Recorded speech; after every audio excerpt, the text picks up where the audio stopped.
So hello guys, आ चुका है brand new anime explanation video को लेकर, जहां पर इस एनिमे का नाम है my status as an assassin obviously exist to the hero. आज हम इसके सीजन 1 के देखने वाले हैं। तो चलिए बिना किसी देरी के स्टार्ट करते हैं, जहां पर हमें स्टार्टिंग में एक महल का सीन दिखाया जाता है, जहां पर रैक का सीन रखा होता है। तभी हम वहां पर एक चोर टाइप के बंदे को देखते हैं, जहां पर वो बोलता है कि एक और हिटमैन। तभी हम यहाँ पर अपने मेन कैरेक्टर को देखते हैं, जहाँ पर ये चोर जैसा बंदा इस बंदे को देखकर कह रहा होता है कि मुझे लगता है कि ये काफी खतरनाक हिटमैन है, मुझे इससे बच के ही रहना होगा। फिर वो हमारे मेन कैरेक्टर के ऊपर हमला करना स्टार्ट कर देता है, जहाँ पर हमें काफी खतरनाक सी फाइट को देखते हैं। एट दी एंड हमारा मेन हीरो इस मास्क वाले बंदे को काफी इजीली ही डिफीट कर देता है, जहाँ पर ये उसे काफी ब्रूटली मार रहा होता है, जहाँ पर वो पहले इसके पैर को तोड़ देता है और फिर इसके हाथ को भी, जहाँ पर ये कहता है कि मेरी खुशनसीबी है कि मुझे ऐसे खतरनाक असिस्टेंट के हाथों से मरने का मौका मिला। फिर हमें अगला सीन दिखाया जाता है, जहाँ पर हमें प्रेजेंट का सीन दिखाया जाता है, और हम यहाँ पर एक स्कूल के सीन को देखते हैं, जहाँ पर क्लासरूम में काफी सारे लोग आपस में बातें कर रहे होते हैं, जैसे कि पार्टी वगैरह करने चलते हैं। फिर हम बाकी सारे बच्चों को भी देखते हैं, जहाँ पर हमें उनका नाम भी बताया जाता है। लेकिन तभी एक साइड में यहाँ पर ये दोनों बातें कर रहे होते हैं, जहाँ पर हम देखते हैं कि यहाँ पर एक लड़का मांगा पढ़ रहा होता है। तभी वहाँ पर पीछे से एक बंदा अगर कहता है कि तुम मांगा पढ़ रहे हो, तो वो कहता है कि हाँ, मैं कभी कभी मांगा पढ़ लिया करता हूँ। तो वो कहता है क्या तुम्हें इसे क्या पसंद है? तो वो कहता है कि हाँ, मुझे काफी पसंद है। वहाँ पर हम वापस से उस दो बंदों को देखते हैं, जो कि आपस में बात किया कर रहे थे, जहाँ पर ये कह रहा होता है कि आखिर ये लड़का कौन है, जिससे कि अभी अभी वो बंदा बात करके गया। तभी ये लंबे बाल वाला लड़का बताता है कि वो इसका नाम आकिरा है। वो ज्यादातर क्लास में किसी से बातें नहीं करता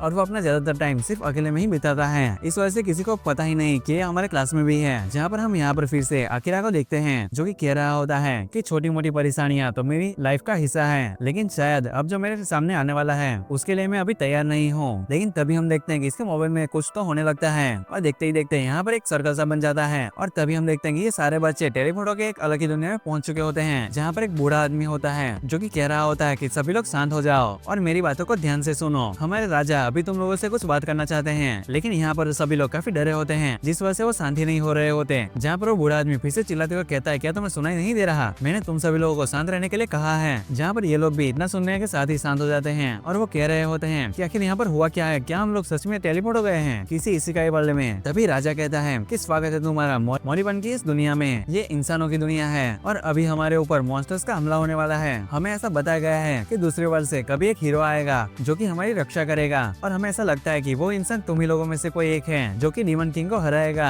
और यहाँ पर हमारी रक्षा करेगा। और ये सुनते ही ये हमारा मेन कैरेक्टर काफी हैरान होता है और सोच रहा होता है कि आखिर यहाँ पर हो क्या रहा है। जहाँ पर बाकी सारे बच्चे कह रहे होते हैं ये तो काफी मजेदार लग रहा है, ये तो बिल्कुल किसी इसिकाई वर्ल्ड की तरह लग रहा है। फिर वापस से हम यहाँ पर बूढ़े इंसान को देखते हैं, जो कि बोल रहा होता है क्या तुम लोगों को ये गोसा कुछ दिख रहा है? तो वो भी हाँ कहते हैं। तो वो कहता है कि ठीक है, तुम सभी लोगों को यहाँ पर आना है, इसके ऊपर अपना हाथ रखना है, और फिर तुम्हें पता चल जाएगा कि आखिर तुम किस कास्ट के हो और तुम्हारे पास कौन सी मैजिक पावर है। तभी उनमें से एक लड़का कहता है कि हाँ हाँ, पहले मैं आता हूँ, और फिर दौड़ के जाकर उसके ऊपर अपना हाथ रखता है, जिसे देखकर वो बूढ़ा सा आदमी कहता है कि तुम्हारा जो स्टेटस है वो सच में काफी अच्छा है, मतलब कि तुम किसी एवरेज पर्सन से तो काफी अच्छे हो, तो मैं तुम्हें ऊपर कैटेगरी में रखता हूँ और तुम्हें यहाँ पर हीरो के साइड में लड़ने का मौका मिलेगा। और ऐसे ही करके बारी बारी से सभी लोग अपना क्लास देखते हैं। तभी यहाँ पर ये आदमी कहता है कि अब तुम सभी लोग अपना क्लास को अपने आप ही देख सकते हो, तुम्हें यहाँ पर आकर यहाँ पर हाथ रखने की कोई जरूरत नहीं है। फिर इन लोगों को सभी का अपना क्लास दिखाई जा रहा होता है। तभी हम यहाँ पर अकीरा के साइड में एक बंदे को देखते हैं, जो कि अकीरा से कहता है कि अकीरा, मैं तो नाइट हूँ, आखिर तुम्हारा क्लास क्या है? तो अकीरा कहता है क्या मेरी? मैं तो एक असिस्टेंट हूँ। जो सुनकर वो कहता है कि अरे वाह, वैसे तुम असिस्टेंट की तरह लगते भी हो, और हाँ, ये तुम पर शूट कर रहा है। तभी हम यहाँ पर सुकासा को देखते हैं, जहाँ पर उसका पॉइंट हमें 1000 दिखा जाता है। तो वो बूढ़ा बोलता है कि हाँ, बस यही है हीरो।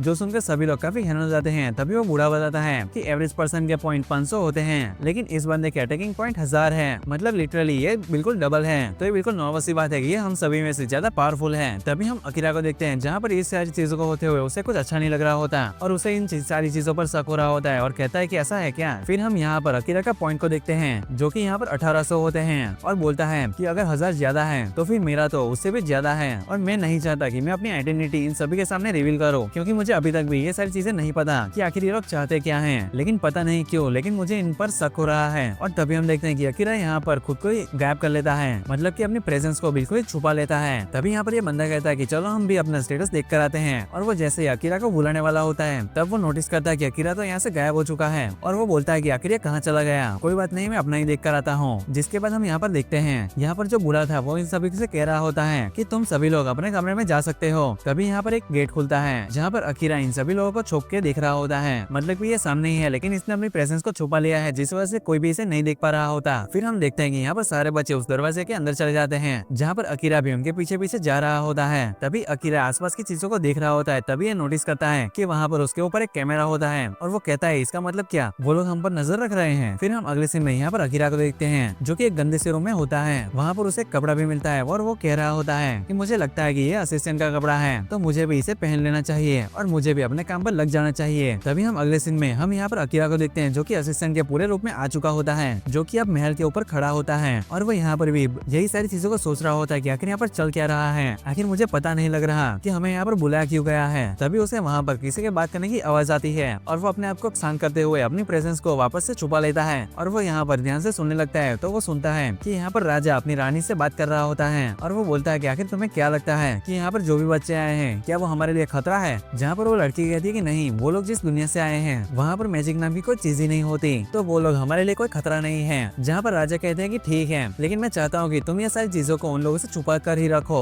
मतलब कि उन्हें हमारे बारे में कुछ ज्यादा पलता नहीं चलना चाहिए। लेकिन यहाँ पर अकीरा इन सारी बातों को सुन रहा होता है और यहाँ पर प्रिंसेस के जाते ही हम देखते हैं कि यहाँ पर अकीरा बिल्कुल राजा के पीछे ही खड़ा होता है और वो उसको मारने के बारे में सोच रहा होता है, लेकिन फिर भी पता नहीं क्यों लेकिन वो उसे मारता नहीं और चुपचाप वहाँ से राजा के रूम से निकल जाता है। जहाँ पर राजा भी नोटिस करते हैं कि उन्हें लगता है कि उसके पीछे कोई खड़ा है, लेकिन जैसे ही वो पीछे मुड़कर देखता है वहाँ पर कोई भी नहीं होता। फिर हम यहाँ पर अगले दिन का सीन देखते हैं जहाँ पर हम देखते हैं कि जो भी बच्चे वहाँ पर कल आए थे वो सभी लोग यहाँ पर खाना खा रहे होते हैं और वो आपस में बात कर रहे होते हैं कि इतना अच्छा खाना तो हमने आज तक नहीं खाया और ऐसे ही काफी सारी बातें कर रहे होते हैं कि जैसे कि तुम लोग मानो या ना मानो हम लोग यहाँ पर काफी ज्यादा मजे करने वाले हैं। तभी यहाँ पर सुकासा आता है और इन सभी लोगों को मोटिवेट करते हुए कह रहा होता है कि तुम लोगों को क्या लगता है हमें और ज्यादा स्ट्रॉन्ग नहीं होना चाहिए, क्या हमें अपने राज्य की मदद नहीं करनी चाहिए, आखिरकार हमारा इस दुनिया में आने का मोटिव ही यही है। तो हमारा एक काम है कि हम डीमन लॉर्ड को हराएंगे और हमारे राजा की रक्षा करें। जहाँ पर वो लोग भी कहते हैं कि हाँ बिल्कुल सुकासा सही कह रहा है, हमें भी इसका साथ देना चाहिए। जहाँ पर अकीरा कहता है कि ये सभी लोग काफी गधे हैं, इन्हें पता ही नहीं है कि जो राजा और रानी हैं वो लोग इनके साथ नहीं बल्कि इनके खिलाफ हैं। फिर हम अगले सीन में इन सभी लोगों को एक साथ बाहर में खड़े होते देखते हैं जहाँ पर एक नाइट कहता है कि मेरा नाम सेरन है और मैं तुम सभी लोगों को यहाँ पर सिखाने वाला हूँ और वो कहता है कि मैं तुम्हें कॉम्बैट स्किल के बारे में बताऊंगा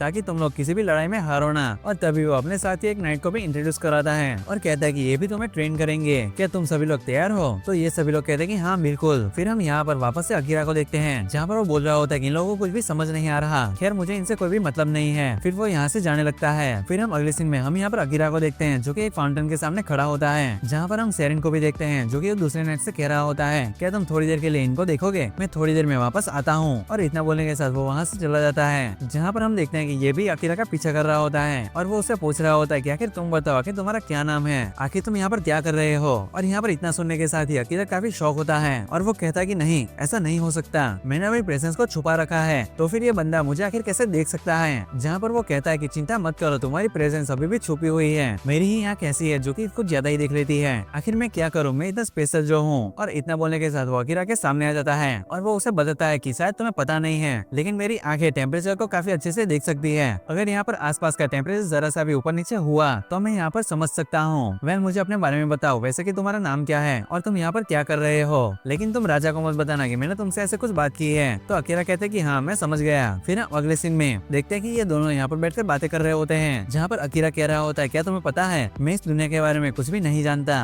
और ना ही मैं किसी मैजिक के बारे में जानता हूँ। तभी वो सेरिन पूछ रहा होता है कि अकीरा जो तुम अपना प्रेजेंस छुपाते हो आखिर वो कितना लेवल का है। तो वो कहता है क्या मैं तो 100% यूज कर रहा हूँ। तो वो कहता है क्या सच में। तो अकीरा कहता है आखिर हाँ इसमें इतना शौक होने वाली क्या बात है, लेकिन मेरे अदर कॉम्बैट स्किल वो सिर्फ और सिर्फ लेवल 1 पर है। तो ये कहता है कि ठीक है कोई भी बात नहीं, आज से मैं तुम्हें ट्रेन करूंगा। तो अकीरा कहता है आखिर क्यों, तुम मुझे आखिर ट्रेन क्यों करोगे, क्या तुम यहाँ पर अपने राजा के लॉयल नहीं हो। तो वो कहता है कि हाँ मैं बिल्कुल लॉयल हूँ, लेकिन इसके बदले तुम्हें मुझे कुछ देना होगा। तो अकीरा पूछता है कि क्या। तो वो उसे बताता है कि तुम्हें मुझे बताना पड़ेगा कि आखिर तुम कहाँ से आए हो, वहाँ की दुनिया कैसी है और जो भी वहाँ की तुम्हारी छोटी मोटी कहानियां हैं वो सारी की सारी चीजें तुम मुझे यहाँ पर बताओगे। जहाँ पर अकीरा भी इस बात के लिए मान जाता है और इन दोनों के बीच में एक डील को साइन हो जाती है जहाँ पर जो अकीरा है उसे सिर्फ यहाँ पर अपनी दुनिया के बारे में कहानी सुनानी होती है और इसे अकीरा को ट्रेन करना होता है। फिर हम अगले सीन में इन दोनों को ही देखते हैं जो कि यहाँ पर काफी ज्यादा हार्ड ट्रेनिंग कर रहे होते हैं जहाँ पर सेरन कह रहा होता है कि तुम्हें यहाँ पर काफी हार्ड ट्रेनिंग करनी होगी और तुम्हें काफी मेहनत करनी होगी और सिर्फ तभी तुम स्ट्रॉन्ग हो सकोगे। तभी हम यहाँ पर बाकी लोगों को भी देखते हैं जो कि यहाँ पर पूरा फोकस लगाकर अपनी मेहनत लगाकर ट्रेनिंग कर रहे होते हैं। तभी सीन शिफ्ट होता है और हम यहाँ पर दोनों नाइट को बातें करते हुए देखते हैं। तभी ये बंदा शेरन से कह रहा होता है कि आखिर तुम्हारी वजह से मुझे सारा काम करना पड़ रहा है, मतलब कि शेरन तुम अपना पूरा का पूरा ध्यान सिर्फ अकीरा पर दे रहे हो, आखिर उसमें ऐसा क्या खास है। तो वो कहता है क्या तुम्हें पता है वो लड़का कोई आम लड़का नहीं है, वो अभी से ही अपने प्रेजेंस को छुपाने में मास्टरी कर चुका है। तो वो कहता है क्या सच में, लेकिन ऐसा तो नामुमकिन ही है, सिर्फ पहला हीरो ऐसा था जो कि ऐसा कर सकता था,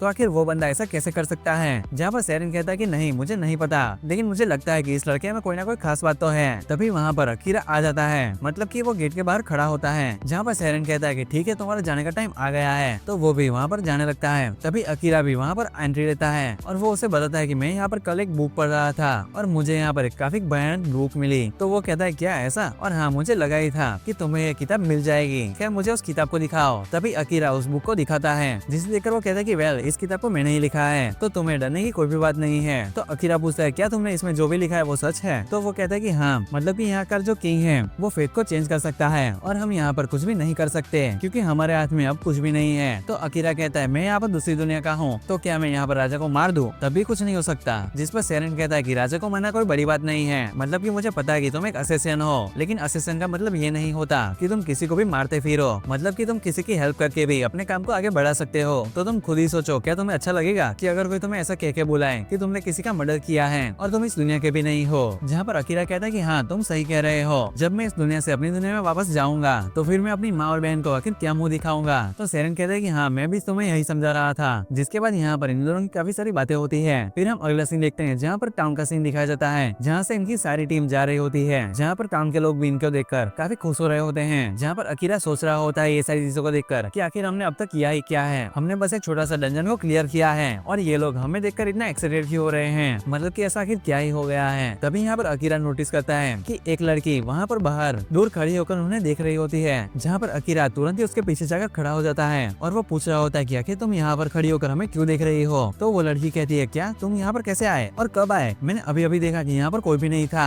लेकिन अकीरा कहता है कि चलो बता भी दो। तो वो बताती है कि अभी तुम्हें यहाँ पर सभी लोग काफी अच्छे से ट्रीट कर रहे हैं, लेकिन तुम्हें कोई आइडिया नहीं है कि तुम लोगों के साथ यहाँ पर क्या होने वाला है, तुम सभी लोगों को यहाँ पर सेक्रीफाइस किए जाने वाला है। फिर वो कहती है कि ठीक है मुझे ऐसा लगता है कि हम लोग फ्यूचर में वापस से मिलेंगे। तो अकीरा कहते हैं कि हाँ वो तो लगता ही है। जिसके बाद वो दोनों यहाँ से चले जाते हैं। फिर हम अगले सीन में यहाँ पर इन लोगों को देखते हैं जो कि डंजन में होते हैं, मतलब कि ये लोग डंजन को क्लियर करने जा रहे होते हैं, जहाँ पर काफी छोटे बड़े बीस्ट अपीयर होते हैं। लेकिन यहाँ पर इनकी पूरी टीम मिलकर उन सारे बीस्ट को काफी आसानी से डिफीट कर देती है। वहीं पर हम दूसरी तरफ सुकासा को देखते हैं, जिसको कि यहाँ पर चारों तरफ से बीस्ट ने घेर रखा होता है और तभी उसे याद आता है कि जो राजकुमारी थी उसने इसे एक बॉल दिया था और उसने कहा था कि अगर तुम कहीं पर फंस जाओ तो इसको तुरंत ही फेंक देना और ये तुम्हारी हेल्प करेगा। और जैसे ही ये बंदा यहाँ पर उस बॉल को फेंकता है, वहाँ पर काफी बड़ा बीस्ट अपीयर हो जाता है और हमें यहाँ पर पता चलता है कि इसका नाम मिनोटोर है। जहाँ पर ये कहता है कि आखिर ये यहाँ पर आया कैसे, आखिर यहाँ पर चल क्या रहा है, और ये इनके ऊपर अटैक करने ही वाला होता है। लेकिन तभी अचानक वहाँ पर अकीरा आ जाता है और वो इसके ऊपर अटैक कर देता है और दौड़ते हुए सुकासा के पास जाता है और सुकासा कहता है कि तुम मुझे अपनी तलवार दे दो।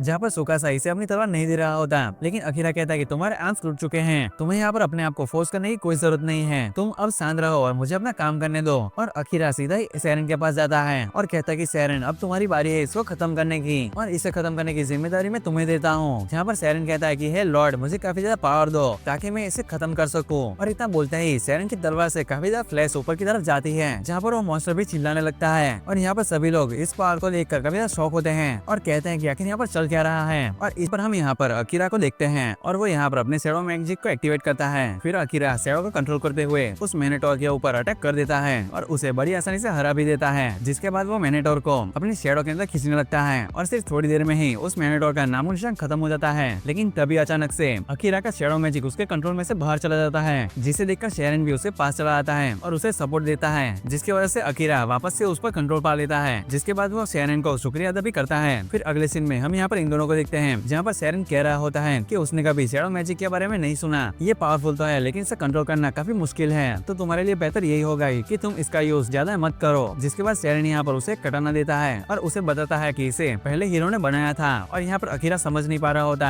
कि उसने हीरो की जगह उसे ये तलवार क्यों दे रहा है। तो शेरन उसे बताता है कि उसके पास पहले ही होली स्वॉर्ड है, अगर उसने इस तलवार को उसे दे दिया तो किंग को भी इसके बारे में पता चल जाएगा और मैं ऐसा नहीं होने देना चाहता क्योंकि मैंने इसे ट्रेजर से चुराया है। जिसके बाद शेरन कहता है कि इस तलवार का नाम इसी के ऊपर लिखा है लेकिन मैं इसे नहीं पढ़ सकता। जहाँ पर अकीरा देखता है तो उस पेपर पर लिखा होता है God of the night blade. जिसके बाद शेरन कहता है कि सुकासा के ऊपर जो कर्स है वो काफी पावरफुल है, काफी कोशिश करने के बाद भी वो डिस्पेल नहीं हुआ। और शेरन ये भी बताता है कि मुझे पता है कि उस स्पेल को किसने कास्ट किया है। फिर हम अगले सीन में यहाँ पर प्रिंसेस को देखते हैं जो कि एक क्रिस्टल के सामने कह रही थी कि सुकासा एक नकली हीरो है लेकिन वो एक कठपुतली बनकर रहेगा। तभी वहाँ पर अचानक से अकीरा आ जाता है और एकदम से उस क्रिस्टल को भी काट देता है, जिसे देखकर प्रिंसेस यहाँ पर काफी गुस्सा हो जाती है और कहती है क्या तुम्हें शर्म नहीं आती, एक ऐसी सुंदर लड़की के कमरे में बिना परमिशन के घुस जाते हो। तो अकीरा कहता है क्या कहा, सुंदर लड़की? काला जादू कोई सुंदर लड़की नहीं बल्कि डायन करती है। और तुम मुझे ये बताओ कि आखिर ये सब तुम क्यों कर रही हो? जिस पर प्रिंसेस बताती है कि मैं ये सब कुछ किंग के लिए कर रही हूँ। तो अकीरा कहता है क्या तुम किंग की हर बात मानोगी? लेकिन वो फिर से ही सेम रिप्लाई देती है कि वो ये सब कुछ किंग के लिए कर रही है। जो सुनकर अकीरा वहाँ से चला जाता है और वो अपने साथ उस क्रिस्टल को भी ले जाता है। जिसके बाद हम देखते हैं कि यहाँ पर उस लड़की के पास काफी सारे क्रिस्टल्स होते हैं। वहीं दूसरी तरफ यहाँ पर अकीरा शेरन के पास आकर उसे से ये सारी चीजें बताता है, जिसे सुनकर शेरन कहता है कि मुझे लगता है कि प्रिंसेस किंग की कठपुतली बन चुकी है। और अकीरा से कहता है कि तुम्हें अब जाकर आराम करना चाहिए, लेकिन तुम्हें कर्स में नहीं रोकना चाहिए, क्योंकि अब प्रिंसेस हीरो को छोड़कर बाकी सभी लोगों को पर कर्स को कास्ट करेगी। लेकिन वो उसे नहीं जानती, तो फिर वो उसके ऊपर कर्स नहीं कर पाएगी। जहाँ पर अकीरा समझ जाता है कि इसका मतलब ये है कि वो उसे मारने की कोशिश करेगी। तो अकीरा उससे पूछता है कि अपनी आइडेंटिटी रिवील करने के लिए क्या वो उसे डांट नहीं लगाएगा। जिस पर शेरन कहता है कि वो तो अभी जवान है, उसे गलतियां करने की इजाजत है और उसे अब सब कुछ बड़े लोगों पर छोड़ देना चाहिए। फिर हम अगले सीन में यहाँ पर अकीरा को देखते हैं, जो कि कार्सल के बाहर एक पेड़ पर सो रहा था और सुबह होते ही वो देखता है कि बाहर काफी भीड़ हो रखी होती है, जहाँ पर काफी सारे नाइट्स और स्टूडेंट्स इकट्ठा हो रखे होते हैं। जहाँ पर जैसे ही अकीरा वहाँ पर पहुँचता है तो उसे पता चलता है कि वहाँ पर शेरन की लाश पड़ी होती है। जहाँ पर वो बाकी लोगों से पूछने लगता है कि आखिर ये कैसे हुआ और ये किसने किया है। जहाँ पर बाकी सारे स्टूडेंट्स कहते हैं कि जो डैगर उसे लगा है वो अकीरा का ही है। जहाँ पर अकीरा सभी लोगों को याद दिलाता है कि उसका मेन डैगर उस मिनोटॉर के ऊपर ही वार करने तक टूट चुका था, लेकिन उनमें से कोई भी उसकी बात को नहीं मानता और वो कहने लगते हैं कि तुम हमेशा से ही थोड़े सस्पिशियस रह गए हो। जो सुनकर अकीरा एकदम ही समझ जाता है कि प्रिंसेस ने इन सबको कंट्रोल कर रखा है। जहाँ पर सुकासा सभी स्टूडेंट्स को चुप करने की कोशिश कर रहा होता है और कहता है कि वो एक मर्डर के लिए इस पर इल्जाम नहीं लगा सकते।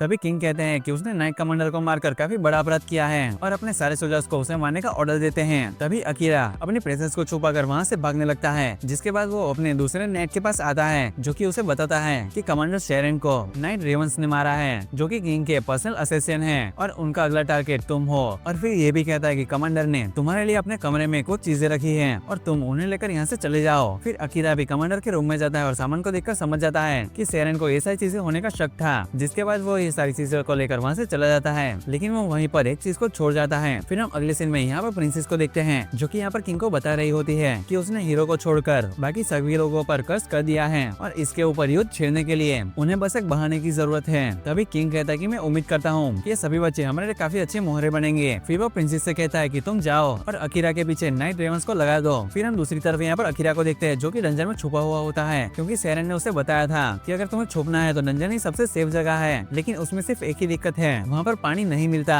और फिर वो याद करता है कि अगर वो अपने क्लास को अपग्रेड करना चाहता है तो उसके लिए डंजन से बेहतर कोई और जगह नहीं है। लेकिन उसकी जो प्रेजेंस छुपाने वाली स्किल है, अच्छी हियरिंग और स्मेल वाले मॉन्स्टर पर काम नहीं करेगी। लेकिन जैसे जैसे वो अपना लेवल ज्यादा बढ़ाएगा, वो अपने स्मेल, टेम्परेचर और साउंड को भी छुपा पाएगा। फिर हम यहाँ पर देखते हैं कि अकीरा यहाँ पर डंजन के अंदर मॉन्स्टर से लड़ रहा होता है और हम देखते हैं कि उसका लेवल अभी तक 69 हो चुका है। वहीं पर वो याद करता है कि शेरन ने उसे कहा था कि करीब 100 लेवल तक पहुँचने तक तुम्हारी एक नई स्किल एक्टिवेट होगी, जो कि इस दुनिया में तुम्हें काफी काम आएगी। उसके बाद शेरन ने उसे बताया था कि हर 10 लेवल के बाद उसका सामना एक बॉस से होगा और बॉस के रूम में एंटर करने के बाद जब तक कि तुम दोनों में से कोई भी मर नहीं जाता, कोई भी बाहर नहीं जा सकता, ना ही तुम और ना ही वो बॉस। फिर हम देखते हैं यहाँ पर अकीरा एक ऐसे ही बॉस रूम के अंदर पहुंच जाता है, जहाँ पर उसका सामना एक बड़े से मॉन्स्टर के साथ होता है, जहाँ पर उनकी फाइट स्टार्ट हो जाती है और हम देखते हैं कि अकीरा उस सारे मॉन्स्टर के अटैक को डॉज कर रहा होता है। लेकिन हम यहाँ पर देखते हैं कि उस मॉन्स्टर के पूंछ एक सांप होती है, जिसका जहर यहाँ पर अकीरा के पैर के ऊपर लग जाता है और इस चीज का फायदा उठाकर वो मॉन्स्टर अपने पंजे से अकीरा के ऊपर हमला कर देता है, जिसकी वजह से अकीरा यहाँ पर बुरी तरीके से घायल हो जाता है। और ऐसी हालत में अकीरा यहाँ पर अपनी पूरी ताकत को यूज करने का फैसला लेता है और फिर से अपने शैडो मैजिक का यूज कर उस मॉन्स्टर को भी हरा देता है। लेकिन तभी अचानक से वहाँ पर एक आवाज आती है, जो कि कह रही होती है कि मास्टर काफी बुरी तरीके से घायल हो चुके हैं। जिसके बाद यहाँ पर रिकवरी मोड भी ऑन हो जाता है और दूसरी तरफ हम यहाँ पर कासल का सीन देखते हैं, जहाँ पर सुकासा बाकी लोगों से कह रहा होता है कि उन्हें डीमन लॉर्ड के ऊपर हमला करना चाहिए। लेकिन कोई भी स्टूडेंट उसकी बात को कोई नहीं मान रहा होता, जो देखकर सुकासा सोचने लगता है कि ये जरूर प्रिंसेस के कर्ज की वजह से हो रहा है, जैसे कि वाइस कमांडर ने उसे बताया था। जिसके बाद सुकासा ही अकेले डीमन लॉर्ड से लड़ने के लिए जाने लगता है, जो देखकर एक स्टूडेंट उसके साथ जाने के लिए तैयार हो जाती है और ऐसा ही करते करते उसके साथ जाने के लिए काफी सारे स्टूडेंट्स तैयार हो जाते हैं। जहाँ पर बाहर जाकर सुकासा उनसे पूछता है कि आखिर तुम लोग मेरे साथ क्यों आए। जो डिस्ट्रेशन उसे बताती है कि जो लोग भी बाहर आए हैं उनके ऊपर कर्ज का असर नहीं हुआ है, वो खुद एक डिस्टेंटर है, तो उसके ऊपर तो कर्ज असर करता ही नहीं। और असहीना को लगता है कि ये सारा सब कुछ उसकी वजह से है। उसे याद आता है कि उसने एक अजीब से रूम में अपनी तलवार से काफी सारे क्रिस्टल्स को तोड़ा था और उसे ये भी नहीं पता कि आखिर ये तलवार उसके पास आई आई कहाँ से।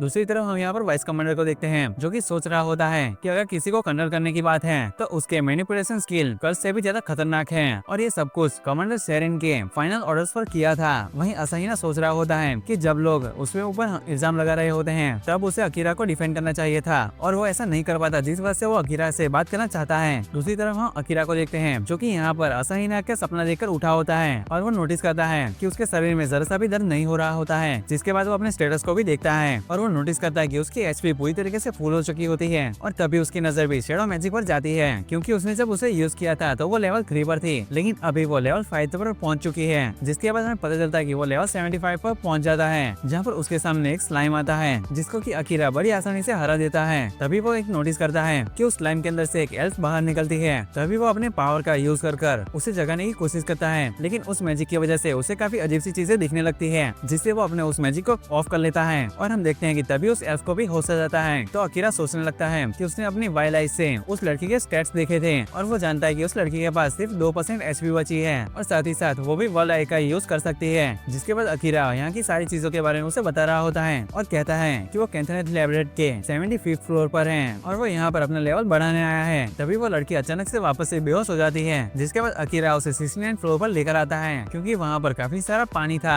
और क्योंकि उसे लग रहा था कि उस लड़की को शायद भूख लगी होगी, तो उसके लिए वो वहाँ पर खाना भी बनाता है। जहाँ पर वो लड़की जगने के बाद दीवार पर कुछ लिखा हुआ नोटिस करती है और वो अकीरा से कहती है आखिर इसका मतलब क्या है। जिस पर अकीरा कहता है कि ये मैंने ही लिखा है और इसका मतलब 69 है। जहाँ पर वो समझ जाती है कि उसे अकीरा यहाँ पर उठा कर लेकर आया है। जहाँ पर वो पूछती है क्या तुमने मुझे कहीं अजीब जगह तो टच नहीं किया। जिस पर अकीरा कहता है कि मैंने ऐसा कुछ भी नहीं किया, तुम आराम करो। जिसके बाद यहाँ पर अकीरा अपने एक पावर के यूज करता है और वहीं पर ही सो जाता है। जिसके बाद वो दोनों साथ में मिलकर 80वें फ्लोर पर जाते हैं और वहाँ के मॉन्स्टर को भी हरा देते हैं। जहाँ पर अकीरा कहता है अब तुम पूरी तरह से ठीक हो चुकी हो, आखिर तुम मेरा पीछा क्यों कर रही हो। तो वो एल्फ कहती है कि हम दोनों एक ही तरफ जा रहे हैं, मैं तुम्हारा पीछा नहीं कर रही। जिसके बाद वो दोनों ही बॉस रूम के अंदर पहुंच जाते हैं, जहाँ पर हम देखते हैं कि इस फ्लोर का बॉस एक ड्रैगन होता है जो कि एकदम से ही उनके ऊपर अटैक कर देता है, जिससे कि वो दोनों एकदम से डॉज कर लेते हैं। जहाँ पर अकीरा भी अपनी प्रेजेंस को छुपाने लगता है और वो लड़की भी अपने ग्रेविटी मैजिक का यूज करती है, जिसका यूज कर वो उस ड्रैगन के ऊपर अटैक कर देती है। लेकिन हम देखते हैं कि इससे भी उस ड्रैगन को कोई भी असर नहीं होता। फिर वो ड्रैगन अचानक से अकीरा के ऊपर अटैक कर देता है, जहाँ पर वो लड़की उसे बताती है कि वो ड्रैगन तुम्हारे माना को ट्रेस कर रहा है, तुम्हें अपने माना को आसपास डिफ्यूज कर देना चाहिए। लेकिन अकीरा कहता है कि ये नामुमकिन है और इतना कहने के साथ वो अपने शैडो मैजिक को यूज करता है। जिसके बाद वो काफी ऊंची छलांग लगाता है और वो उस ड्रैगन की बीच वाली आंख में अपनी तलवार को घुसा देता है, जिसकी वजह से वो ड्रैगन वहीं पर ही नीचे गिरने लगता है। जहाँ पर अकीरा भी उसी के साथ नीचे गिरने वाला होता है, लेकिन तभी वो लड़की उसे बचा लेती है। और फिर हम यहाँ पर देखते हैं कि वो ड्रैगन एकदम से चमकने लग, जहाँ पर वो ड्रैगन जो लास्ट एपिसोड में इन लोगों ने मारा था वो एक बिल्ली में बदल जाता है, जिसका की साइज काफी बड़ा होता है। यहाँ पर ये चीज को देखकर ये दोनों ही काफी शॉक होते हैं। जिसके बाद वो एल्फ लड़की अपनी वर्ल्ड आई का यूज कर उस बिल्ली के बारे में डिटेल निकालना शुरू कर देती है। जिसके बाद वो सारी बातें अकीरा को बता रही होती है, जो सुनकर अकीरा कहता है कि इसका मतलब तुमने अपनी वर्ल्ड आई का यूज किया है ना। जिसके बाद वो कहती है कि तुमने सही कहा, क्यों क्या तुम नहीं कर सकते। लेकिन इनकी बातों के बीच में ही वो बिल्ली टेलीपैथी का यूज कर सीधा अकीरा से बात करना स्टार्ट कर देती है और कहती है कि डिमन लॉर्ड का एक संदेश है जो कि मैं तुम्हें बताना चाहती हूँ, तो पहले ये सुनो। फिर वो वापस से एकदम से खड़ी हो जाती है और बोलने लगती है कि मैं तुम्हारा अपने कासल में वेट कर रहा हूँ, तुम जल्दी आओ। लेकिन तभी अकीरा कहता है तुम्हें पता है ना मैं तुम्हें अभी भी मार सकता हूँ। जिस पर वो बिल्ली कहती है कि हाँ मार दो, वैसे भी मुझे तुम ह्यूमंस पर कोई भी भरोसा नहीं है। तभी अकीरा कहता है कि तुम्हें ऐसा क्यों लगता है कि सारे ह्यूमंस बिल्कुल एक जैसे होते हैं, और वैसे भी मुझे बिल्लियाँ काफी पसंद है। लेकिन यहाँ पर इस बात को सुनकर यहाँ पर बिल्ली काफी शौक होती है और कहती है आखिर तुम ये क्या बोल रहे हो। लेकिन तभी एल्फ कहती है अगर तुम इसे कैप्चर करना चाहते हो तो तुम्हें एक तरह का मैजिक यूज करना पड़ेगा और तुम्हें इसके साथ डील साइन करनी पड़ेगी, जिससे कि तुम दोनों के बीच एक बॉन्ड क्रिएट हो जाएगा। लेकिन इस चीज को करते वक्त तुम्हारी जान भी जा सकती है, लेकिन ये पक्का नहीं है कि तुम इसको कैप्चर कर भी पाओ। जो सुनकर अकीरा कहता है कि ठीक है मैं ये करने के लिए बिल्कुल तैयार हूँ। और इसके बाद जैसे ही वो अपने माना को फोकस करते हुए उस बिल्ली के हाथ को टच करता है तो यहाँ पर जो अकीरा है वो दूसरे ही वर्ल्ड में पहुंच जाता है, जहाँ पर हम देखते हैं कि यहाँ पर हर तरफ तबाही मची हुई है। जहाँ पर हम उस बिल्ली को भी देखते हैं जो कि यहाँ की हर चीज को डिस्ट्रॉय करती जा रही होती है और यहाँ पर अकीरा इसे रोकने की पूरी कोशिश करता है। लेकिन तभी ये बिल्ली अपनी पावर का यूज करती है और काफी खतरनाक अटैक अकीरा के ऊपर कर लेती है। और हम यहाँ पर देखते हैं कि इसकी वजह से अकीरा की हालत काफी खस्ता हो जाती है। लेकिन वो कहती है कि अकीरा अभी भी वक्त है, मेरे को तुम यहाँ पर खत्म कर दो। और फिर वापस से अपने अटैक करना स्टार्ट कर देती है। जिसके बाद हम देखते हैं यहाँ पर इसके नाखून काफी ज्यादा बड़े हो जाते हैं और यहाँ पर हम देखते हैं कि अगले ही मोमेंट में ये बिल्ली अपने नाखून से अकीरा के ऊपर वार कर देती है, जिसकी वजह से उसका नाखून अकीरा के आर पर हो जाता है। जिसके बाद अकीरा कह रहा होता है कि मैं तुम्हें कभी भी नहीं मारूंगा क्योंकि मैं तुम्हारी केयर करता हूँ और इस बात को सुनने के बाद जैसे ही सारी दुनिया यहाँ पर मिटने लगती है और हम देखते हैं कि इन दोनों के बीच यहाँ पर एक डील साइन हो जाती है। फिर यहाँ पर अकीरा अपनी आंखों को धीरे धीरे करके खोल रहा होता है और कहता है क्या डील सक्सेसफुली हो गई, जिसके जवाब में यहाँ पर एल्फ कहती है कि हाँ अकीरा तुमने कर दिखाया। जिसके बाद यहाँ पर अकीरा इस बिल्ली का नाम नाइट रखता है और कहता है कि अब से मैं तुम्हें नाइट कहकर बुलाऊंगा। और तभी वहाँ पर एक टेलीपोर्टेशन मैजिक एक्टिवेट हो जाता है और ये नाइट बिल्ली कह रही होती है कि मास्टर ये टेलीपोर्टेशन मैजिक तब तक खत्म नहीं होगा जब तक कि हम इसका यूज नहीं करते, तो फिर क्यों ना हम थोड़ा सा यहाँ पर आराम कर ले। तभी एल्फ कहती है इससे पहले क्यों ना हम अपनी जान पहचान बढ़ा लें। और दूसरी तरफ हम यहाँ पर हीरो और उसके बाकी सारे साथियों को देखते हैं जो कि यहाँ पर एक सिटी में रुके हुए होते हैं। इस सिटी को जो दूसरा हीरो था उसने क्रिएट किया था, जहाँ पर ये लोग देखते हैं यहाँ पर जो लड़कियां हैं वो काफी अच्छी लग रही होती है और यहाँ पर काफी अच्छा खाना भी रखा हुआ होता है, जहाँ पर ये लोग साथ में मिलकर काफी एंजॉय करते हैं। लेकिन तभी हीरो कहने लगता है कि मेरी बात को ध्यान से सुनो, डिमन लॉर्ड को मारने के लिए मेरे पास एक प्लान है, तो इसके बारे में हम यहाँ पर कुछ डिस्कस करते हैं, तो इससे हमें ही फायदा होगा। जिसके जवाब में इसके दोस्त कहते हैं कि ये सारी चीज तो ठीक है लेकिन मेरे पास एक सुझाव है, क्योंकि जो अकीरा है उसकी पावर हम सबसे ज्यादा है, तो क्यों ना सबसे पहले हम उसकी मदद करें। क्योंकि हमने जैसा कि देखा था उस डिमन को जो कि यहाँ पर डंजन में था उसने उसे काफी आसानी से हरा दिया था। और हाँ उसके साथ होते हुए उसके बिना लड़ना वो तो एक काफी बेवकूफी है। जहाँ पर ये लड़की कहती है कि तुम बात तो सही कह रहे हो, तभी ये दूसरी लड़की कहती है चाहे जो भी हो लेकिन हीरो हमारे ग्रुप के लीडर तो तुम ही हो, तो फिर फैसला तुम ही लोगे। तभी हीरो कहता है कि अकीरा बचपन से लेकर अभी तक हम सभी को नहीं समझ पाया है, लेकिन हम सबसे पहले अकीरा पर भरोसा करेंगे और फिर उसके साथ जान पहचान आगे बढ़ाएंगे। जिसके बाद हम लोग डिमन लॉर्ड को मानने जाएंगे। जहाँ पर इस बात को भी सारे लोग मान लेते हैं तो हीरो कहता है कि तो फिर फिक्स है, हम सब यही करेंगे। जिसके बाद हम अगला सीन देखते हैं जहाँ पर एक लड़की भाग रही होती है, लेकिन तभी पीछे से एक इंसान उसके ऊपर एरो चला देता है और हम देखते हैं कि वो तीर सीधा ही उस लड़की को लग जाता है। और हम यहाँ पर देखते हैं कि ये वही एल्फ लड़की होती है जो कि वहाँ से बचते बचाते एक खाई में जाकर गिर जाती है, जहाँ पर वो पीछे मुड़कर देख रही होती है और कहती है आखिर तुम मुझे खत्म करना क्यों चाहते हो, आखिर मैंने तुम्हारा क्या बिगाड़ा है। और हम पता चलता है कि उसके पीछे एक लड़की होती है जिसके साथ काफी सारे सैनिक भी होते हैं, जहाँ पर वो लड़की कह रही होती है कि तुमने काफी बड़ा जुर्म किया है तो तुम्हें इस वजह से जीने का कोई भी हक नहीं है। जिसके बाद वो एल्फ लड़की वापस से यहाँ पर अपने ग्रेविटी मैजिक का यूज करती है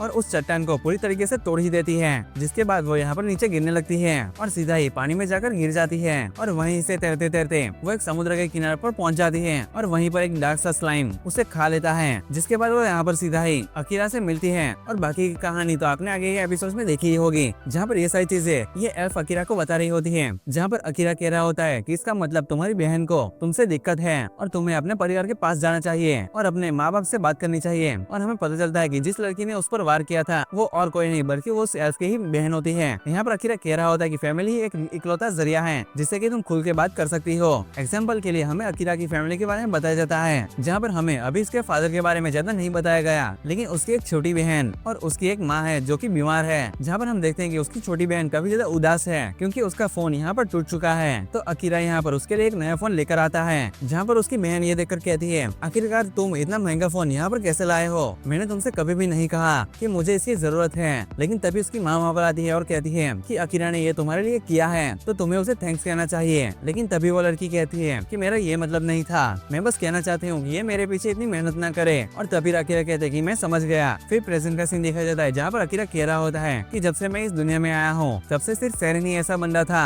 जो कि काफी ज्यादा अच्छा था और वही पहला शख्स था कि जिसने मुझे ये सारी चीजों को सिखाया था। लेकिन धोखे से उनको भी इन गद्दारों ने मार दिया। मैं उन लोगों को बिल्कुल भी नहीं छोड़ूंगा जिन्होंने भी ये कुछ किया है। और ऐसा बोलते हुए यहाँ पर अकीरा काफी ज्यादा गुस्से हो जाता है, जहाँ पर उसकी पावर की वजह से काफी ज्यादा तूफान की तरह हवाएं चलने लगती है, जो देखकर एल्फ कहती है कि प्लीज अकीरा तुम शांत हो जाओ वरना तुम हमें भी कंट्रोल कर दोगे। जहाँ पर वो बिल्ली कहती है नाइक कहता है कि मास्टर आपको अपनी पावर्स पे कंट्रोल रखना चाहिए। जिसके बाद अकीरा भी शांत हो जाता है और कहता है कि मुझे माफ कर देना, आइंदा से मैं इस पर ध्यान रखूंगा। लेकिन तभी अचानक से अकीरा यहाँ पर नाइक को गले लगाकर कहता है कि मैंने तुमसे कहा था ना कि मुझे बिल्लियाँ काफी पसंद है। और जिसके बाद वो कह रहा होता है कि जान पहचान अब बहुत हो गई, अब वक्त है चलने का और डिमन लॉर्ड को खत्म करने का। लेकिन तभी अकीरा कह रहा होता है कि ये जो टेलीपोर्टेशन मैजिक है आखिर किसी को पता है ये काम कैसे करता है। तभी एल्फ कहती है कि हाँ मुझे पता है, सिर्फ अपने मन में ये सोचो कि तुम कहाँ जाना चाहते हो, तुम सीधा ही वहाँ पर पहुँच जाओगे। और हमें पता चलता है कि अकीरा अगर चाहता तो वो अपने रियल वर्ल्ड में भी जा सकता था, वो अपनी माँ और बहन को वापस से देख सकता था। लेकिन वो डिसाइड करता है कि अभी भी सही वक्त नहीं आया है और आंखें बंद करता है और उस जगह के बारे में सोचने लगता है और फिर सीधा ही उस जगह पर टेलीपोर्ट हो जाता है जहाँ पर वो एल्फ लड़की रहा करती थी। जहाँ पर इतना सुंदर नजारा देखकर अकीरा काफी शौक होता है और यहाँ पर नाइट कहता है कि इस जगह पर तो एल्फ का राज है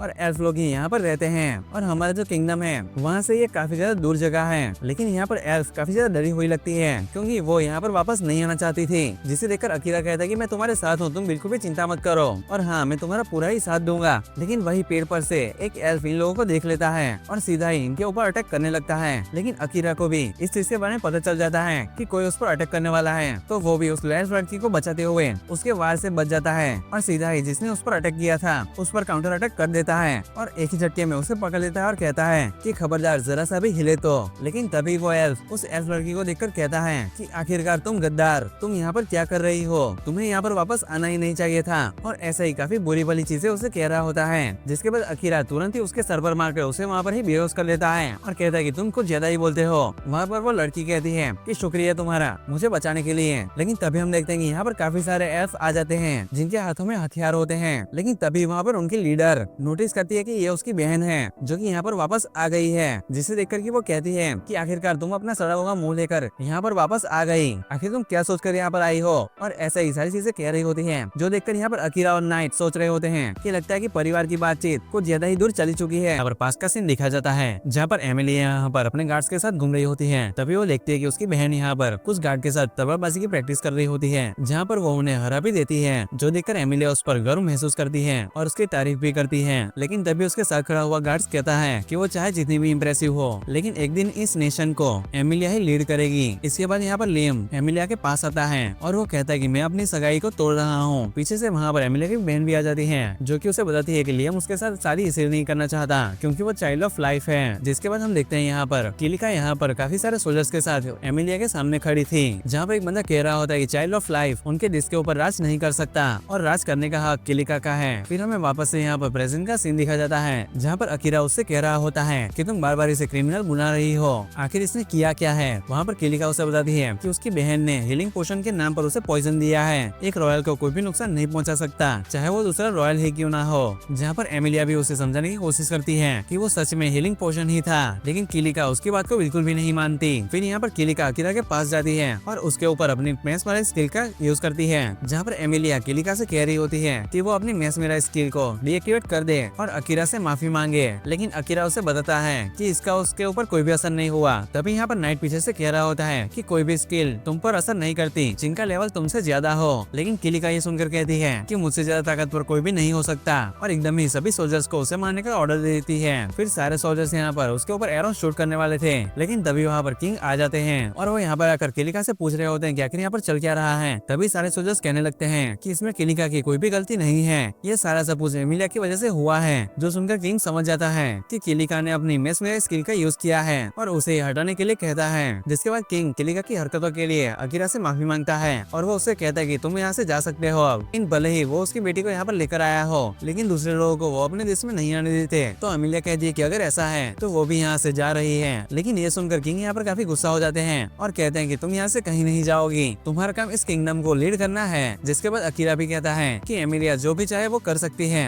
और वो जो भी डिसीजन लेगी मैं उसका साथ दूंगा। जो सुनकर किंग कहते हैं कि हम दोनों डुअल करेंगे और जो भी जीतेगा उसकी बात मानी जाएगी। जिसके बाद वो डुअल करने के लिए होली ट्री के नीचे जाने लगते हैं क्योंकि एल्व्स की यही प्रथा है। और रास्ते में जाते हुए अकीरा यहाँ पर एमिलिया से पूछ रहा होता है कि आखिर ये चाइल्ड ऑफ लाइफ होता क्या है। तो एमिलिया उसे बताती है कि उनमें एक कहानी चलती है कि दो ट्विंस जब पैदा होंगे उनमें से एक उनके पेरेंट्स की तरह नहीं दिखेगा और उसे ही चाइल्ड ऑफ लाइट कहा जाता है, जो कि अपने ही घर में तबाही लेकर आएगा। और वो बताती है कि उसके बाल और आंखों का कलर उसके पेरेंट्स से नहीं मिलता, लेकिन तुम्हारी आंखें और बाल दोनों ही मुझे काफी पसंद है, ऐसा अकीरा उससे कहता है। जिसके बाद हम देखते हैं कि ये लोग उस पेड़ के नीचे पहुंच जाते हैं, जहाँ पर अमीलिया अकीरा को बता रही होती है कि किलिका हमारे किंगडम की सबसे ताकतवर योद्धा है। फिर वो यहाँ पर अपनी फाइट के लिए आमने सामने आ जाते हैं, जहाँ पर अकीरा ने अपनी तलवार को बाहर भी नहीं निकाल था क्योंकि वो गलती से भी उसे मारना नहीं चाहता। जो सुनकर किलिका को भी यहाँ पर काफी गुस्सा आने लगता है। जिसके बाद हम देखते हैं कि यहाँ पर इन दोनों की फाइट स्टार्ट हो जाती है। फिर हम देखते हैं कि किलिका यहाँ पर लगातार उसके ऊपर अटैक करे जा रही होती है, लेकिन उसका एक भी अटैक अकीरा को छू भी नहीं पाता और उसे आसानी से उसके सारे अटैक को डॉज कर उसे धक्का दे देता है। जो देखकर नाइट कहता है कि अमीलिया की बहन काफी ताकतवर है, लेकिन वो मेरे मास्टर के सामने कुछ भी नहीं। जहाँ पर अकीरा भी किलिका से कह रहा होता है कि इससे पहले कि तुम्हें चोट लगे तुम्हें हार मान लेनी चाहिए। लेकिन इस चीज को सुनने के बाद किलिका का गुस्सा और भी ज्यादा बढ़ जाता है। फिर वो विंड मैजिक का यूज कर अकीरा के ऊपर अटैक कर देती है और यहाँ पर अकीरा अभी भी उसके सारे अटैक को डॉज कर रहा था। फिर वो एकदम से उसके पास पहुंचकर किलिका के पैर पर लात मार के उसे नीचे गिरा देता है, जहाँ पर किलिका फिर से खड़ी हो जाती है। तभी अचानक अकीरा वहाँ से गायब हो जाता है और उसके पीछे आ जाता है और अपनी तरफ उसके गले पर रख देता है। फिर वो उससे पूछने लगता है कि क्या वो अपनी बहन के साथ समझौता नहीं कर सकती, लेकिन किलिका कहती है कि उस लड़की ने उससे सब कुछ छीन लिया और मैं ऐसी लड़की के साथ समझौता कभी नहीं कर सकती। और फिर से अकीरा के ऊपर अटैक कर देती है और अटैक करते हुए कह रही होती है कि उसके पास कुछ भी नहीं बचा,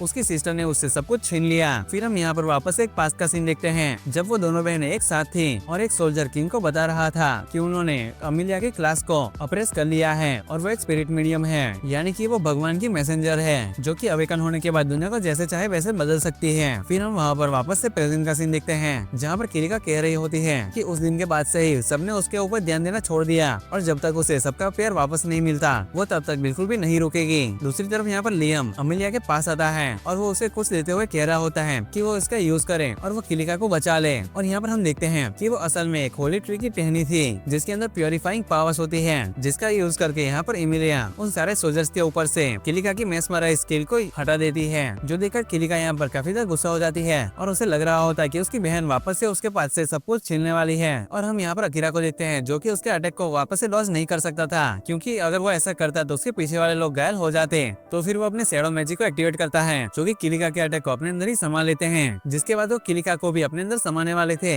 लेकिन वो कहता है कि वो किलिका की जगह को उसको खा ले। फिर वो जाकर अकीरा को कंज्यूम करने लगते हैं। उसे लग रहा था कि इससे उसको डैमेज होगा, लेकिन उल्टा ही उसकी बॉडी एक डार्क ऑरा से कवर हो जाती है, जिसके बाद वो किलिका की तरफ बढ़ता है और उसके अटैक को ब्लॉक कर देता है। लेकिन उसकी फोर्स इतनी ज्यादा थी कि किलिका वहाँ से उड़कर नीचे गिर जाती है, जिसके बाद वहाँ पर लियम और एमिलिया भी पहुँच जाते हैं। लेकिन किलिका को यहाँ पर लग रहा था कि जितना उसने सोचा था, लेकिन ये उससे काफी ज्यादा ताकतवर है, क्योंकि उसकी मेस्मराइज स्किल इतनी जल्दी उस पर से हट गई। लेकिन एमिलिया उसे बताती है कि लियम कभी भी उसके स्पेल के कंट्रोल में था ही नहीं, जिसके बाद वहाँ पर किंग भी आ जाते हैं जो कि किलिका से कह रहे होते हैं कि एमिलिया ने कुछ भी नहीं किया, उसने सब कुछ उससे ही सीना है। और यहाँ पर किलिका को बिल्कुल भी समझ नहीं आता कि आखिर वो क्या कहना चाहते हैं, जिसके बाद किंग उसके ऊपर से फॉरगेटिंग स्किल को डीएक्टिवेट करता है, जिससे कि किलिका को याद आता है कि बचपन में उसने खुद को ताकतवर बनाने के लिए अकेले ही ट्रेन किया करती थी। और इसी बीच वो एक डंजन में जा रही होती है, लेकिन उसके फादर ने उससे कहा था कि वो 3rd फ्लोर से ऊपर न जाए। लेकिन तभी उसके पीछे एक आदमी आ जाता है जो कि उसे कह रहा होता है कि अगर वो ताकतवर होना चाहती है तो उसे इस वॉल का यूज करना चाहिए, जिससे कि वहाँ पर ऐसे मॉन्स्टर्स आएंगे जो कि उसके लेवल अप करने के लिए परफेक्ट हैं। जहाँ पर किलिका भी डंजन में जाने के बाद उस वॉल का यूज करती है, लेकिन उसे समन हुए मॉन्स्टर्स इतने ज्यादा ताकतवर थे कि उसे डर के मारे बाहर आना पड़ा। लेकिन उसके पीछे पीछे वो मॉन्स्टर्स भी बाहर आ जाते हैं, जो देखकर वो काफी हैरान होती है, क्योंकि लेवल 3 मॉन्स्टर्स डंजन से बाहर आ ही नहीं सकते। फिर ये देखकर किलिका वहाँ से भागने की जगह उससे लड़ने लगती है, क्योंकि अगर उसने ऐसे ही इनको छोड़ दिया तो वो उसके लोगों पर अटैक कर देंगे। तभी वहाँ पर लियम भी कुछ सोल्जर्स के साथ वहाँ पर पहुँच जाता है, लेकिन जैसे ही वो उसकी मदद करने जाता है तभी एक छुपा हुआ मॉन्स्टर उसके ऊपर अटैक कर देता है, जो देखकर वो अनजान शख्स एकदम हंसने लगता है। वहीं प्रेजेंट में किंग उसे बता रहा होता है कि लियम की मौत की वजह से उसका मानसिक संतुलन पूरी तरह से बिगड़ चुका था और इसी वजह से मैंने तुम्हारी ये मेमोरीज को छुपा दिया था। वहीं उस दिन एमिलिया ने 2 नए मैजिक क्रिएट किए, ग्रेविटी और रेजरेक्शन। होली ट्री की मदद से लियोन को वापस से जिंदा कर दिया, लेकिन लोगों ने उसके ऊपर ध्यान देना इसलिए कम किया क्योंकि सिर्फ वही थी जिसे सच्चाई का पता नहीं था। लेकिन लियम उसे बताता है कि उसने जानबूझकर उन्हें अलग होने दिया क्योंकि उसकी नफरत और भी ज्यादा न बढ़े। जहाँ पर किलिका समझ आती है कि कभी भी उसकी स्किल ने लियम पर कभी कंट्रोल किया ही नहीं, और किंग बताता है कि ऐसा इसीलिए है क्योंकि इसके शरीर में होली ट्री का एक पत्ता गया है। जिसके बाद किलिका यहाँ पर एमिलिया को गले लगाकर रोने लगती है और अपनी गलतियों के लिए माफी मांगने लगती है। जिसके बाद हमें रात का सीन दिखाया जाता है जहाँ पर पार्टी चल रही होती है और किंग ने एमिलिया को जो भी चाहे वो करने के लिए परमिशन दे दी है, क्योंकि अकीरा इस मैच को जीत चुका था। जहाँ पर अकीरा उन्हें बताता है कि वो बीस्ट फोक के कॉन्टिनेंट में जा रहा है, क्योंकि नाइट्स ने उसे बताया था कि वेपन्स के लिए वो काफी अच्छी जगह है। दूसरी तरफ सुकासा भी अपने टीममेट्स के साथ बीस्ट फोक के कॉन्टिनेंट्स में भी जा रहा है, क्योंकि उन्हें भी अपने वेपन्स को अपग्रेड करना है, क्योंकि इस जगह पर अब वो और लेवल अप नहीं कर सकते। और इसी के साथ यहाँ पर अकीरा और एमिलिया को देखते हैं जो कि यहाँ से जाने के लिए तैयार होते हैं, जहाँ पर किंग भी उनके साथ अपने सोल्जर्स को भेजते हैं जो कि उन्हें बोट तक छोड़कर आएंगे, क्योंकि रास्ते में काफी खतरा हो सकता है, क्योंकि हाल फिलहाल में ही काफी किडनैपिंग की घटनाएं हुई हैं। जहाँ पर रास्ते में जाते हुए एमिलिया नाइट से पूछ रही होती है कि वो किंग के सामने इतना तमीज से क्यों पेश आ रही थी, जहाँ पर नाइट उसे बताता है कि बहुत कम लोग हैं जो कि डीमन और मॉन्स्टर्स को ऐसे अच्छे से पेश आते हैं, लेकिन अगर मैंने यहाँ पर कुछ तबाही मचाई होती तो वो तुम दोनों के लिए मुश्किल ही बढ़ा देता। जो सुनकर अकीरा कहता है कि अगर तुम तमीज से पेश आओगे तो क्या डीमन लॉर्ड को ये पसंद आएगा, वो हमें अभी भी देख रहा है ना। तो नाइट उसे बताता है कि उसके आंखें और कान अभी भी उससे कनेक्टेड हैं, लेकिन फिर भी वो अपने मास्टर को कभी भी धोखा नहीं देगी। जहाँ पर अकीरा कह रहा होता है कि अगर उसकी और डीमन लॉर्ड की फाइट हो तो तुम्हें डीमन लॉर्ड का साथ देना चाहिए। जो सुनकर नाइट कहता है कि मुझे नहीं लगता कि ऐसा कुछ करने की जरूरत पड़ेगी, डीमन लॉर्ड तो आपसे ही आमने सामने मिलना चाहते हैं। जो सुनकर एमिलिया कहती है कि शायद डीमन लॉर्ड उसका दोस्त बनना चाहता है और वो तुम्हारी पावर्स को देखकर शायद इंप्रेस हो चुका हो, क्योंकि तुम्हारे सिवा कोई भी शैडो मैजिक का यूज नहीं कर सकता। तभी अकीरा को कुछ महसूस होता है और वो कैरेज को यहीं पर ही खड़ा कर देता है, मतलब कि रुकवा देता है। जहाँ पर वो बाहर जाकर देखता है तो उसे देखता है कि कुछ बैंडिट्स ने एक लड़की को अगवा कर रखा होता है और वो लोग उससे कह रहे होते हैं कि उन्होंने जो भी उन्होंने कहा वो नहीं किया तो वो इस लड़की की जान ले लेंगे। लेकिन तभी वो लोग जब प्रिंसेस एमिलिया को देखते हैं तो काफी खुश होते हैं, क्योंकि उन्हें लग रहा होता है कि उनकी सरदार उन्हें शाबाशी देंगी। लेकिन तभी अकीरा यहाँ पर अपनी प्रेजेंस को छुपा लेता है और काफी तेजी से जाकर उन सारे लोगों को हरा देता है। जहाँ पर एक सोल्जर अकीरा से कह रहा होता है कि क्राउन बीस्ट फोक के कॉन्टिनेंट की नेशन का एक रॉयल है, जो सुनकर अकीरा यहाँ पर सारे सोल्जर से कह रहा होता है कि इन सारे लोगों को पैलेस में ले जाओ और अब हम यहाँ से अकेले ही जाएंगे। जिसके बाद हम देखते हैं यहाँ पर ये लोग शिप के पास पहुंच जाते हैं और शिप में चलने के बाद यहाँ पर नाइट अकीरा से कह रहा होता है कि बोट सिटी में एक लेवरेंट है, वहाँ पर वो अपने लेवल को बढ़ा सकता है, लेकिन वहाँ पर पहुँचने में हमें कुछ दिन लग जाएंगे। जो सुनकर यहाँ पर एमिलिया थोड़ी सी खुश हो जाती है और सोच रही होती है कि इस वजह से वो अकेले में थोड़ा सा अकेले के साथ समय बिता पाएगी। जिसके बाद हम यहाँ पर देखते हैं कि वो एक उरुक नेशन के टाउन रूट में पहुंच जाते हैं, जहाँ पर वो देखते हैं कि यहाँ पर बीस्ट फोक ने ह्यूमन को लेव की तरह रखा था और जैसे ही वो लोग नीचे उतरते हैं वहाँ पर उनके सामने दो बीस्ट फोक आ जाते हैं, जो कि उससे कह रहा होता है कि अरे इंसान, उस लड़की को हमें दे दो और तुम यहाँ से दफा हो जाओ। लेकिन तभी अकीरा अपने शैडो मैजिक का यूज कर उनकी आंखों पर अटैक कर देता है और इस मौके का फायदा उठाकर वो लोग यहाँ से निकल जाते हैं। जहाँ पर ये लोग जा रहे होते हैं वहाँ पर आसपास के लोग नाइट को देखकर काफी डर रहे होते हैं। जहाँ पर एमिलिया उससे पूछते हैं कि आखिर वो लोग डर क्यों रहे हैं, तो नाइट उसे बताता है कि इस कॉन्टिनेंट में लोग काली बिल्लियों से डरते हैं। वहीं हम देखते हैं कि पीछे से एक लड़की इन तीनों को देख रही होती है। जिसके बाद अगले सीन में हम यहाँ पर देखते हैं कि ये लोग एक होटल में खाना खा रहे होते हैं, जहाँ पर एमिलिया देखती है कि उनके रूम में एक नहीं बल्कि दो बेड थे, लेकिन उसको तो लग रहा था कि उनका काम एक ही बेड में हो जाएगा। तो उन दोनों को समझ देने के लिए नाइट भी वहाँ से चला जाता है। जिसके बाद एमिलिया भी यहाँ पर खुश हो जाती है और फिर यहाँ पर हम देखते हैं कि एमिलिया यहाँ पर नहाकर बाहर निकली होती है तो वो देखती है कि अकीरा तो यहाँ पर पहले ही सो चुका है, जो देखकर ये थर्ड की लड़की थोड़ी सी उदास हो जाती है और उसे किस देकर वहीं पर ही उसके साथ ही सो जाती है। लेकिन हम देखते हैं कि अकीरा यहाँ पर भी जाग रहा होता है। फिर अगले सीन में हमें सुबह का सीन दिखाया जाता है, जहाँ पर नाइट भी वापस आ चुका होता है और वो उन्हें बता रहा होता है कि कोई तो आने वाला है, तो तुम लोगों को जल्दी से फ्रेश हो जाना चाहिए। जिसके बाद यहाँ पर हम देखते हैं कि वहाँ पर एक लोहार आता है जिसका की नाम क्रो था, जो कि वहाँ पर आकर कह रहा होता है कि उसे नाइट मेरा फेडलो ने बुलाया था। तो फिर उसको यहाँ पर आने के अलावा कोई ऑप्शन था ही नहीं। जहाँ पर नाइट कहता है कि ये यहाँ पर इसको इसीलिए लेकर आई क्योंकि क्रो दुनिया का सबसे अच्छा ब्लैक स्मिथ है। जिसके बाद क्रो अकीरा का वेपन देखता है और कहता है कि सही पैसे और मटेरियल उसे मिल गए तो वो इसे ठीक कर देगा। जिसके बाद वो मटेरियल्स की लिस्ट बनाने लगता है, जिस दौरान अकीरा उसे कह रहा होता है कि उसे 20 प्रोजेक्टाइल और असेसिन टूल्स भी चाहिए होंगे। जो सुनकर क्रो समझ जाता है कि अकीरा एक असेसिन है और उसे कहता है कि वो पावरफुल तो है लेकिन एक्सपीरियंस की कमी है। जो सुनकर एमिलिया उस पर भड़कने लगती है, लेकिन नाइट उसे रोक लेता है और कहता है कि पिछली हीरो पार्टी का क्रो एक मेंबर हुआ करता था। जिसके बाद एमिलिया भी शांत हो जाती है और यहाँ पर क्रो भी अपनी लिस्ट को कंप्लीट कर लेता है और वो इन्हें देखकर तलवार को लेकर यहाँ से चला जाता है। जहाँ पर नाइट भी अकीरा से कह रही होती है कि इन मटेरियल्स को इकट्ठा करने के लिए लेबरथ में जाना सबसे अच्छा आइडिया रहेगा और एक्स्ट्रा मटेरियल को बेचकर वो एक्स्ट्रा पैसे भी कमा सकता है। जिसके बाद नाइट भी उसे वहाँ की लोकेशन बता देती है, लेकिन कहती है कि लेबरथ में एक्सेस एडवेंचर रैंक के हिसाब से दी जाती है। वहीं हम देखते हैं कि एमिलिया यहाँ से जा रही होती है क्रो से बात करने के लिए, तो अकीरा भी उसके साथ नाइट को भेज देता है। जहाँ पर एमिलिया क्रो से कह रही होती है कि पिछली हीरो पार्टी डीमन लॉर्ड को नहीं हरा पाई और सिर्फ बीस्टमैन और हीरो ही वापस आ सके, यानी कि वो बाकियों से काफी ज्यादा ताकतवर थे, इसलिए वो चाहती है कि क्रो उसे ट्रेन करे। जिस पर वो कहता है कि बिल्कुल नहीं, मैं दोबारा किसी को अपना स्टूडेंट नहीं बनाऊंगा। वहाँ पर एमिलिया से पूछती है कि आखिर ऐसा क्यों, तो वो बताते हैं कि मेरे पिछले सारे स्टूडेंट्स मेरी दी हुई ट्रेनिंग से डरकर भाग गए, वो मेरी ट्रेनिंग को झेल ही नहीं पाए। तो एमिलिया उससे कहती है कि वो ट्रेनिंग को झेल सकती है और वो डरकर यहाँ से कहीं भी नहीं जाएगी, क्योंकि वो हमेशा अकीरा के साथ रहना चाहती है और इसी वजह से उसे ताकतवर होना ही होगा, वरना वो बस बोझ बनकर रह जाएगी। जहाँ पर क्रो कहता है नाइटमेयर फैल लिया, मैंने सिर्फ वेपन को फिक्स करने और नए वेपन बनाने की रिक्वेस्ट को माना है। जो सुनकर नाइट कहता है कि हमारी रिक्वेस्ट भी सिर्फ वही थी, लेकिन एमिलिया मेरे और मेरे मास्टर की तरफ से नहीं बोल रही है। और हाँ, एक और बात कि मुझे वो बोलना बंद करो। जिसपे क्रो कहता है कि तुम्हारे नाम से पूरी बीस्ट फोक कॉन्टिनेंट कांपती है, तो फिर मैं तुम्हें तुम्हारे नाम से क्यों ना बुलाऊं। जहाँ पर एमिलिया भी इसे इस नाम का मतलब पूछती है, तो फिर वो उसे बताती है कि एक सेंचुरी पहले एडिले बीस्ट फोक की सबसे समृद्ध सिटी हुआ करती थी। डीमन लॉर्ड ने उसे उस टाउन पर हमला करने के लिए भेजा था, क्योंकि बीस्ट फोक ह्यूमन टेरिटरी के अंदर घुस रहे थे।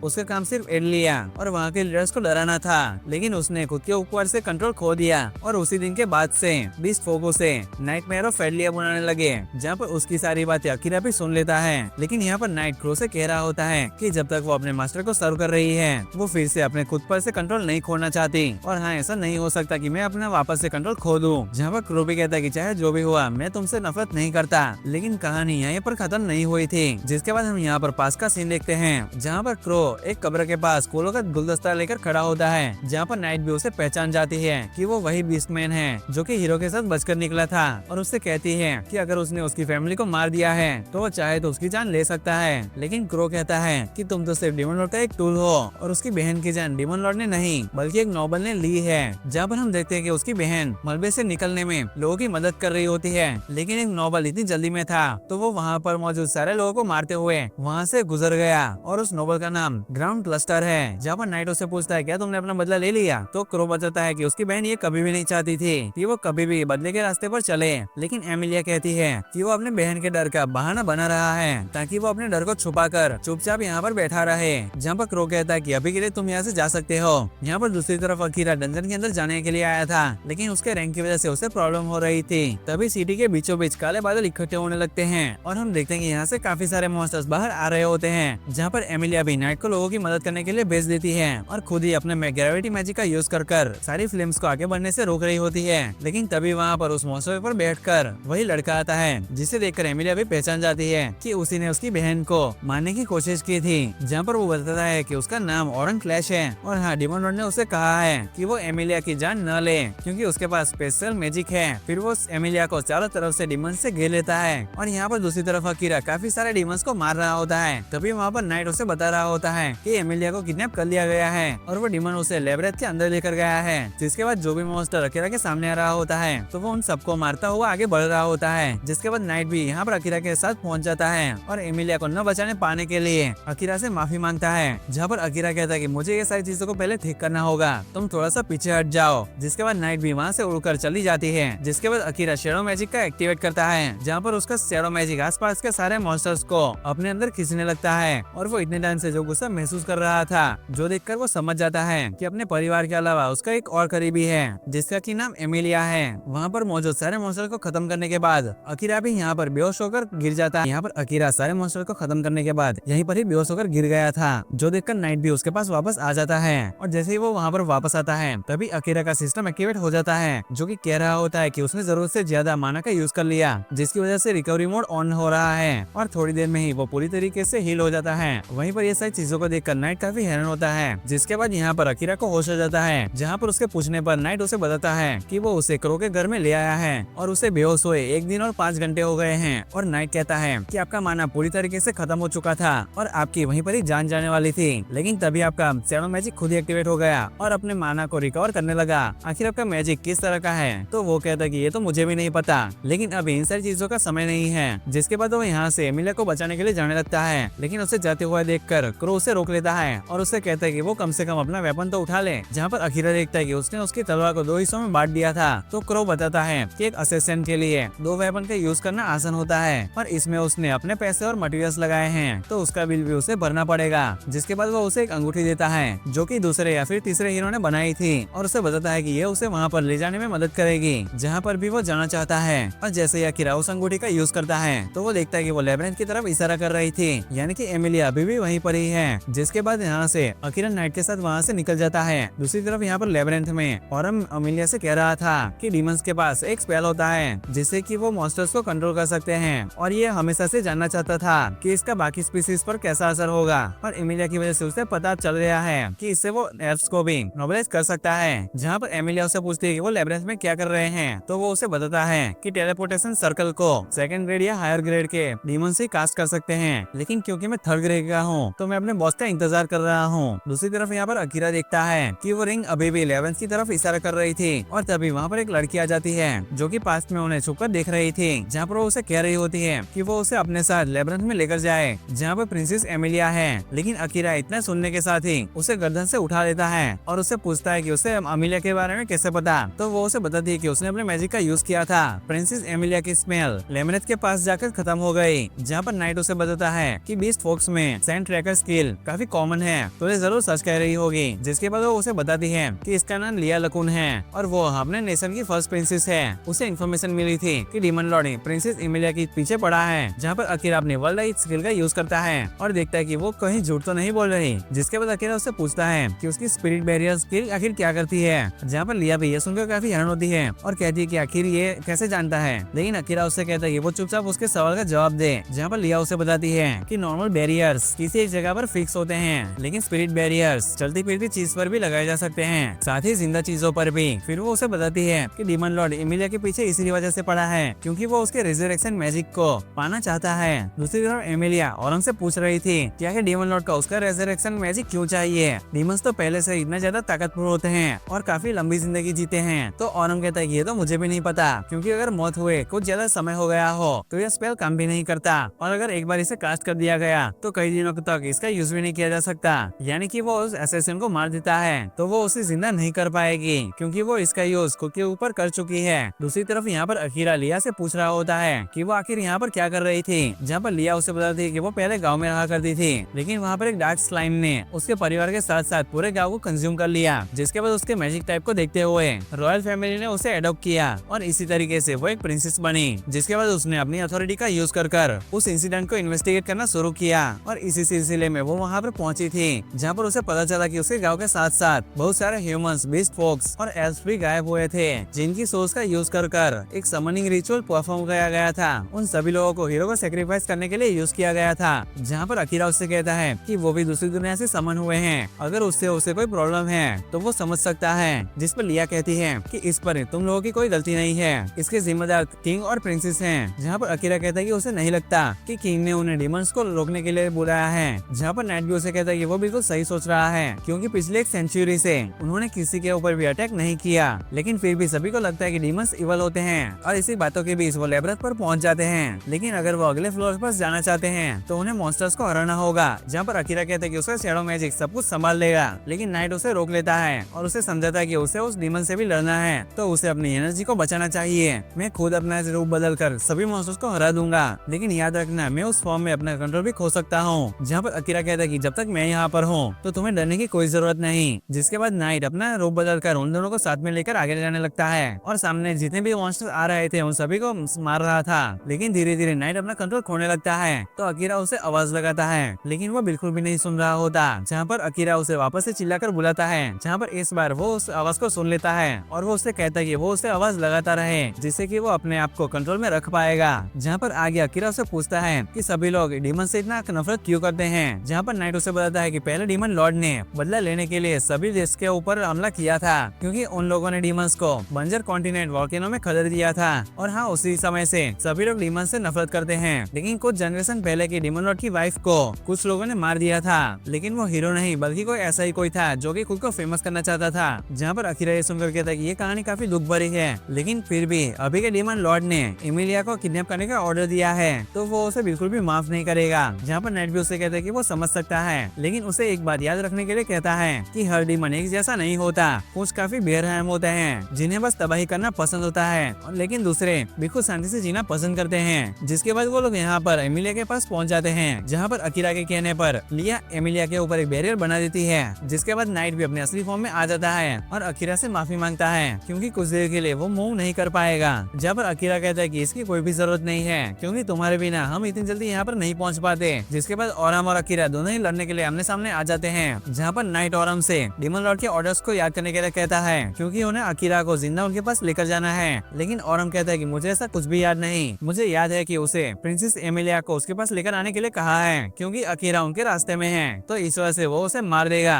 जहाँ पर नाइट को उसकी बात पर बिल्कुल भी यकीन नहीं होता, तो औरम कहता है कि शायद डीमन लॉर्ड का मन बदल गया होगा। तभी अकीरा भी एकदम से औरम के पीछे जाकर उस पर अटैक करता है, लेकिन यहाँ पर औरम काफी आसानी से उसे ब्लॉक कर देता है। जिसके बाद औरम भी उसके ऊपर अटैक कर देता है, जिस वजह से वो यहाँ पर थोड़ा सा घायल हो जाता है। फिर अकीरा औरम के ऊपर काफी तेजी से काफी सारे हमले कर देता है, लेकिन औरम यहाँ पर उसके हर अटैक को काफी आसानी से ब्लॉक कर देता है। जिसके बाद वो फिर से अकीरा के ऊपर अटैक कर देता है, जहाँ पर अकीरा इस बार भी उसे पूरी तरीके से डॉज नहीं कर पाता और कुछ देर तक ऐसे ही फाइट चलती रहती है, जहाँ पर औरम उसके हर अटैक को डॉज कर रहा था, जहाँ पर अकीरा लगातार घायल हो ही जा रहा था, जो देखकर लिया को यहाँ पर बिल्कुल भी समझ नहीं आ रहा होता कि आखिर यहाँ पर क्या हो रहा है, क्योंकि उसने अपने बैरियर को अकीरा कर भी कास्ट किया था। जहाँ पर नाइट उसे बताता है कि उस डीमन का स्पेयर कॉन्सेंट्रेटेड माना से इनहेंस हुआ है, अगर उसने अपना बैरियर कास्ट नहीं किया होता तो वो हल्का सा क्रैश भी अकीरा की जान ले सकता था। वहीं इतने सारे अटैक्स करने के बाद भी अकीरा उसके शरीर पर एक भी खरोच नहीं ला पाता, तो वो अपने शैडो मैजिक का यूज करता है। तो जहाँ पर भी उसका खून गिरा था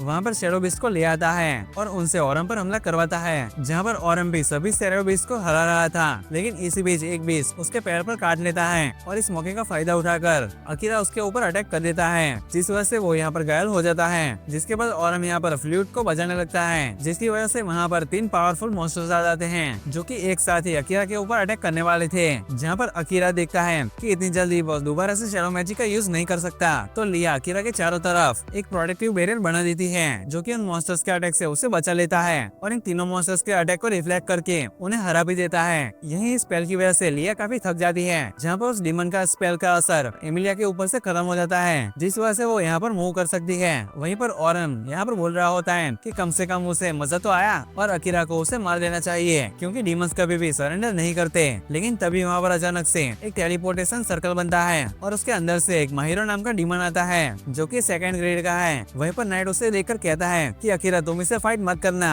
और अकीरा यहाँ पर उसे देखकर काफी शॉक होता है और माहिरो नाम के डीमन को देखते हैं जो कि 2nd ग्रेड का है, जिसे देखकर नाइट अकीरा से कह रहा होता है कि वो इस डीमन से फाइट न करे। तभी माहिरो ऑरम को यहाँ से पीछे भेज देता है और चुटकी बजाते ही लिया के स्पिरिट बैरियर को तोड़ देता है, जिसके बाद एकदम से ही वो अटैक कर देता है। लेकिन हम देखते हैं कि उसने अटैक अकीरा पर नहीं लेकिन एमिलिया पर किया था, जिसकी वजह से वो यहाँ पर ही बेहोश हो जाती है, जो देखकर यहाँ पर अकीरा काफी गुस्सा हो जाता है। लेकिन नाइट उसे शांत रहने के लिए कहता है क्योंकि वो माहिरो जैसे डीमन के सामने अपना आपा नहीं खो सकता। वहीं पर अकीरा भी ये जानता था कि वो माहिरो के सामने कुछ भी नहीं कर सकता और वो सोच रहा होता है कि आखिर वो एमिलिया को यहाँ से लेकर बाहर कैसे निकलेगा। तभी माहिरो वहाँ मौजूद सभी दरवाजों पर अपना बैरियर लगा देता है और फिर वो अकीरा से पूछता है कि उसका फैमिली नेम ओटानोगु नाका की तरह लिखा जाता है या फिर उसमें एक दूसरे कांजी होते हैं, जो सुनकर अकीरा यहाँ पर काफी हैरान होता है। लेकिन माहिरो उसे बताता है कि उसका पूरा नाम माहिरो आबे है और यहाँ पर आने से पहले वो भी जापान में रहा करता था। जहाँ पर अकीरा को ये सारी चीजों को जानने के बाद भी कुछ समझ नहीं आ रहा होता कि यहाँ पर चल क्या रहा है और आखिर ये ह्यूमन डीमन के साथ क्या कर रहा है। लेकिन तभी माहिरो अकीरा के ऊपर एकदम से अटैक कर देता है, जिसे अकीरा डॉज करने की कोशिश तो करता है लेकिन पूरी तरीके से नहीं कर पाता। फिर अकीरा माहिरो के ऊपर अटैक कर देता है, लेकिन वो उस अटैक को आसानी से ब्लॉक कर देता है, जिसके बाद वो फिर से अकीरा पर अटैक कर देता है, जिसे ब्लॉक करने के लिए अकीरा अपना शैडो मैजिक का यूज करता है, जिसे भी जहाँ पर भी वो अटैक लगने वाला था वहाँ पर शैडो मैजिक को एक्टिवेट कर अपने आप को बचा देता है, जो देखकर ये कहता है कि तुम्हारा मैजिक तो काफी इंटरेस्टिंग है लेकिन तुम्हारे पास ज्यादा माना बचा नहीं। और इतना कहने के साथ ही वो अकीरा पर फिर से अटैक करने वाला था, लेकिन तभी वहाँ पर नाइट आ जाता है और वो अकीरा से कहता है कि वो उनके कॉन्ट्रैक्ट को खत्म कर दे, जो सुनकर वो कहता है कि आखिर तुम करना क्या चाहते हो। जिस पर नाइट बताता है कि मैं इस आदमी को तभी मार सकता हूँ अगर मैं अपनी जिंदगी को सेक्रीफाइस कर दूं। लेकिन अकीरा इस बात के लिए मना कर देता है और कहता है कि हम दोनों साथ में मिलकर उसे जरूर हरा देंगे। जिसके बाद नाइट खुद को शेरन में बदल देता है। वहीं पर माहिरो उन दोनों पर अटैक कर देता है, लेकिन वो दोनों ही बड़े आसानी से उससे डॉज कर लेते हैं। जिसके बाद नाइट गोल्डन लाइट मैजिक का यूज करता है, लेकिन उसे माहिरो अपने मैजिक से ब्लॉक कर देता है। लेकिन उससे इतनी ज्यादा रोशनी होती है कि अकीरा की शैडो का साइज बढ़ने लगता है। उसके बाद माहिरो यहाँ पर टॉम रोलर नाम के अटैक से उन पर अटैक कर देता है, जिस वजह से आसमान से बिजलियां गिरने लगती हैं। लेकिन इसे ये दोनों डॉज कर लेते हैं। तभी यहाँ पर अकीरा अपनी प्रेजेंस को छुपाते हुए माहिरो पर अटैक कर देता है और इस फाइट के दौरान वो अपनी शैडो से बैरर को तोड़ने की कोशिश कर रहा होता है और वो फाइनली उन बैरर्स को तोड़ भी देता है। जिसके बाद नाइट और अकीरा दोनों ही साथ में मिलकर माहिरो से लड़ने लगते हैं और हम देखते हैं कि यहाँ पर ये दोनों माहिरो पर काफी भारी पड़ रहे होते हैं और काफी जल्दी उसे घायल भी कर देते हैं। जिसके बाद माहिरो कह रहा होता है कि तुम्हें सच में लगता है कि तुम मुझे हरा दोगे, और इतना कहने के साथ ही माहिरो यहाँ पर चुटकी बजाता है और तभी अचानक से एमिलिया पीछे से आकर अकीरा के ऊपर अटैक कर देती है। लेकिन जैसे ही एमिलिया को होश आता है तो वो देखकर काफी हैरान थी कि उसने आखिर ये क्या कर दिया और वो अकीरा से रोते हुए माफी मांगने लगती है। जहाँ पर अकीरा उसे समझा रहा होता है कि इसमें उसकी कोई भी गलती नहीं है। जहाँ पर नाइट कहता है कि ये जरूर वही स्पेल होगा जो कि हीरो ने पहले कास्ट किया था, जिस पर ये कहता है कि बिल्कुल सही जवाब, मेरा स्पेल किसी के अंदर की पूरी ताकत को चुरा सकता है और मेरे स्टेट्स में भी जोड़ सकता है। जहाँ पर अकीरा सोचने लगता है कि वो यहाँ पर अभी नहीं मर सकता, उसने तो अभी तक कुछ भी किया ही नहीं और मुझे यहाँ पर अमीलिया को भी बचाना है, शेरन की मौत का भी बदला लेना है और अपने परिवार के पास वापस भी जाना है। लेकिन तभी यहाँ पर फिर से यहाँ पर सिस्टम की आवाज सुनाई देती है, जहाँ पर वो कह रहा होता है कि मास्टर काफी बुरी तरीके से घायल हो चुके हैं। जिसके बाद शैडो मैजिक अपने आप ही एक्टिवेट होकर अकीरा को फिर से हील करने लगता है, जो देखकर माहिरो भी उसके ऊपर वापस से अटैक करना स्टार्ट कर देता है। लेकिन उसके अटैक यहाँ पर अकीरा को छू भी नहीं पाते और थोड़ी देर में ही वो यहाँ पर पूरी तरीके से हील हो जाता है और उसका कॉम्बैट मोड एक्टिवेट हो जाता है और उठने के साथ ही वो काफी तेजी से माहिरो पर अटैक कर देता है। लेकिन यहाँ पर हम देखते हैं कि अकीरा अभी भी होश में नहीं होता, जहाँ पर माहिरो भी उसके ऊपर अटैक करने की कोशिश करता है, लेकिन उसका शैडो मैजिक उसके सारे अटैक को रोक लेता है और साथ ही साथ माहिरो को पकड़ भी लेता है। जहाँ पर सिस्टम माहिरो को वार्निंग देता है कि वो एमिलिया के ऊपर से अपने मैजिक को हटा दे। जहाँ पर माहिरो कहता है कि एक इंसान की धमकी से मैं डरूंगा, अगर तुम्हारे अंदर हिम्मत है तो जाओ और उसे बचा लो।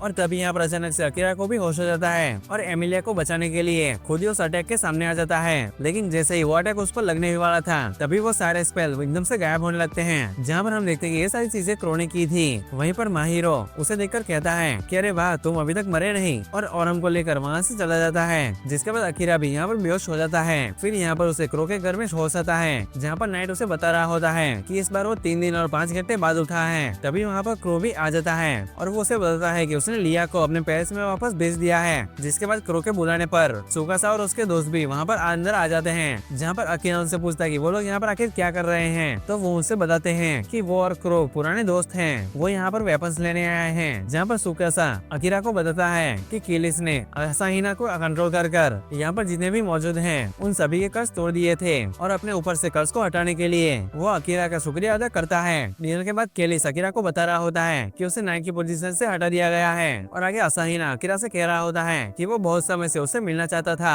और अब हमें साथ में आगे बढ़ना होगा। लेकिन तभी नाइट कहता है कि उसके मास्टर को सिर्फ एक ही पार्टनर की जरूरत है और उसका नाम नाइट है। जिसके बाद ये दोनों ही आपस में बहस करने लगते हैं, जहाँ पर अकीरा भी उन दोनों को शांत करा रहा होता है और उनसे पूछता है कि आखिर उनका प्लान आखिर है क्या। जहाँ पर सुकासा बताता है कि वो सबसे पहले डेमन लॉर्ड को हराना चाहते हैं, जो सुनकर नाइट कहता है कि डेमन लॉर्ड को वो भी तुम लोग हराओगे, ये तुम लोग नहीं कर पाओगे। और ये सुनकर ये सभी लोग नाइट पर भड़कने लगते हैं, तो अकीरा भी नाइट को यहाँ से भेज देता है। जहाँ पर सुकासा बताता है कि वो डेमन लॉर्ड को इसी वजह से हराना चाहते हैं ताकि इसके बदले वो रेडिस से कहकर वापस से अपनी दुनिया में जा सके। जहाँ पर अकीरा उसे बताता है कि रेडिस कभी भी उसकी बात को नहीं मानेगा, क्योंकि वो कर्ज कर लोगों को कंट्रोल करते हैं, और वैसे भी उन लोगों ने सेरेन को मारा है, तो मैं उनका साथ कभी नहीं दे सकता। मैं भी अपनी दुनिया में वापस जाना चाहता हूँ। सेकंड ग्रेड के डीमन टेलीपोर्टेशन सर्कल को बना सकते हैं और उससे शायद हम अपनी दुनिया में वापस जा सके। कुछ समय में मैं डीमन कॉन्टिनेंट में जाने वाला हूँ, क्योंकि मुझे वहाँ पर एक को मानना है, लेकिन उससे पहले मुझे एक काम है। जो सुनकर असाहिना उससे पूछता है कि क्या इस चीज में हम तुम्हारी कोई मदद कर सकते हैं, लेकिन अकीरा उसे मना कर देता है और कहता है कि वो वही करेगा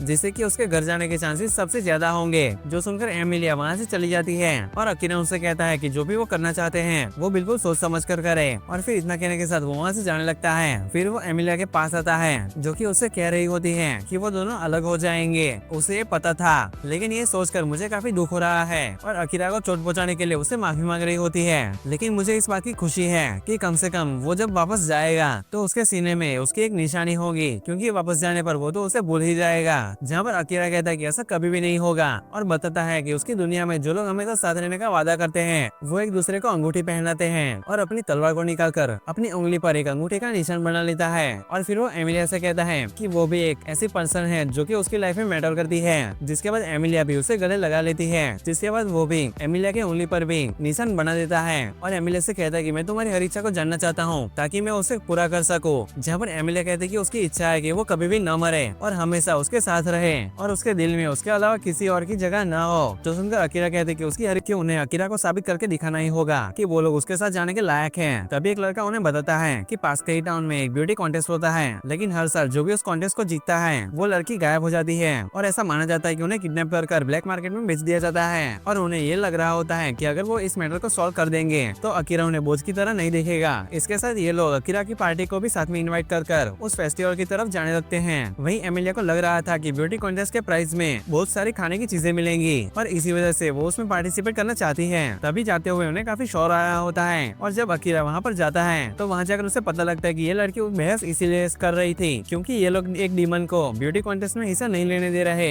वहीं नाइट भी उस डीमन को पहचान जाते हैं, जहाँ पर वो डीमन अपना नाम अकीरा को लाइटी बताती है। वहीं पर अकीरा ये चीज को देखकर हैरान था कि वो डीमन उसे बिल्कुल भी खतरनाक नहीं लग रही थी। जहाँ पर वो डीमन अकीरा से चिपक कर कहने लगती है कि वो इसे कन्विंस करे ताकि वो भी कॉन्टेस्ट में हिस्सा ले सके। जहाँ पर एमिलिया भी एकदम से वहाँ पर आ जाती है, तो वो उन्हें ऐसे देखकर उन लोगों को अलग कर देती है और रिसेप्शनिस्ट के पास जाती है, और वहाँ पर उसके सामने एक नेकलेस को रख देती है, जो देखकर रिसेप्शनिस्ट भी पहचान जाती है कि वो एक प्रिंसेस है, जिस वजह से वो उसका नाम भी रजिस्टर कर देती है। और इसके बाद लेथी वापस रिसेप्शनिस्ट के पास जाकर उससे वापस से बहस करना स्टार्ट कर देती है। वहीं एमिलिया अकीरा के ऊपर गुस्सा हो रही थी क्योंकि वो एक पराई औरत पर डोरे डाल रहा था। वहीं अकीरा उसे समझा रहा था कि ऐसा कुछ भी नहीं है, और उससे पूछता है कि क्या वो लाइटी को अपने साथ लेकर जा सकते हैं। जहाँ पर एमिलिया भी इस चीज के लिए मान जाती है, लेकिन शर्त रखती है कि वो कोई छिछोरी हरकत को न करे। जहाँ पर अकीरा भी रिसेप्शनिस्ट से कह रहा होता है कि वो इस डीमन की जिम्मेदारी लेता है, और क्योंकि वो प्रिंसेस के साथ है तो वो भी इस बात को मान जाती है। तभी नाइटी की नजर नाइट पर जाती है, जहाँ पर नाइट उसे बताता है कि उसका नाम नाइट है, जो देखकर लाइट समझ जाती है कि नाइट ने कॉन्ट्रैक्ट बनाया है। और इससे पहले कि अकीरा उससे कुछ पूछता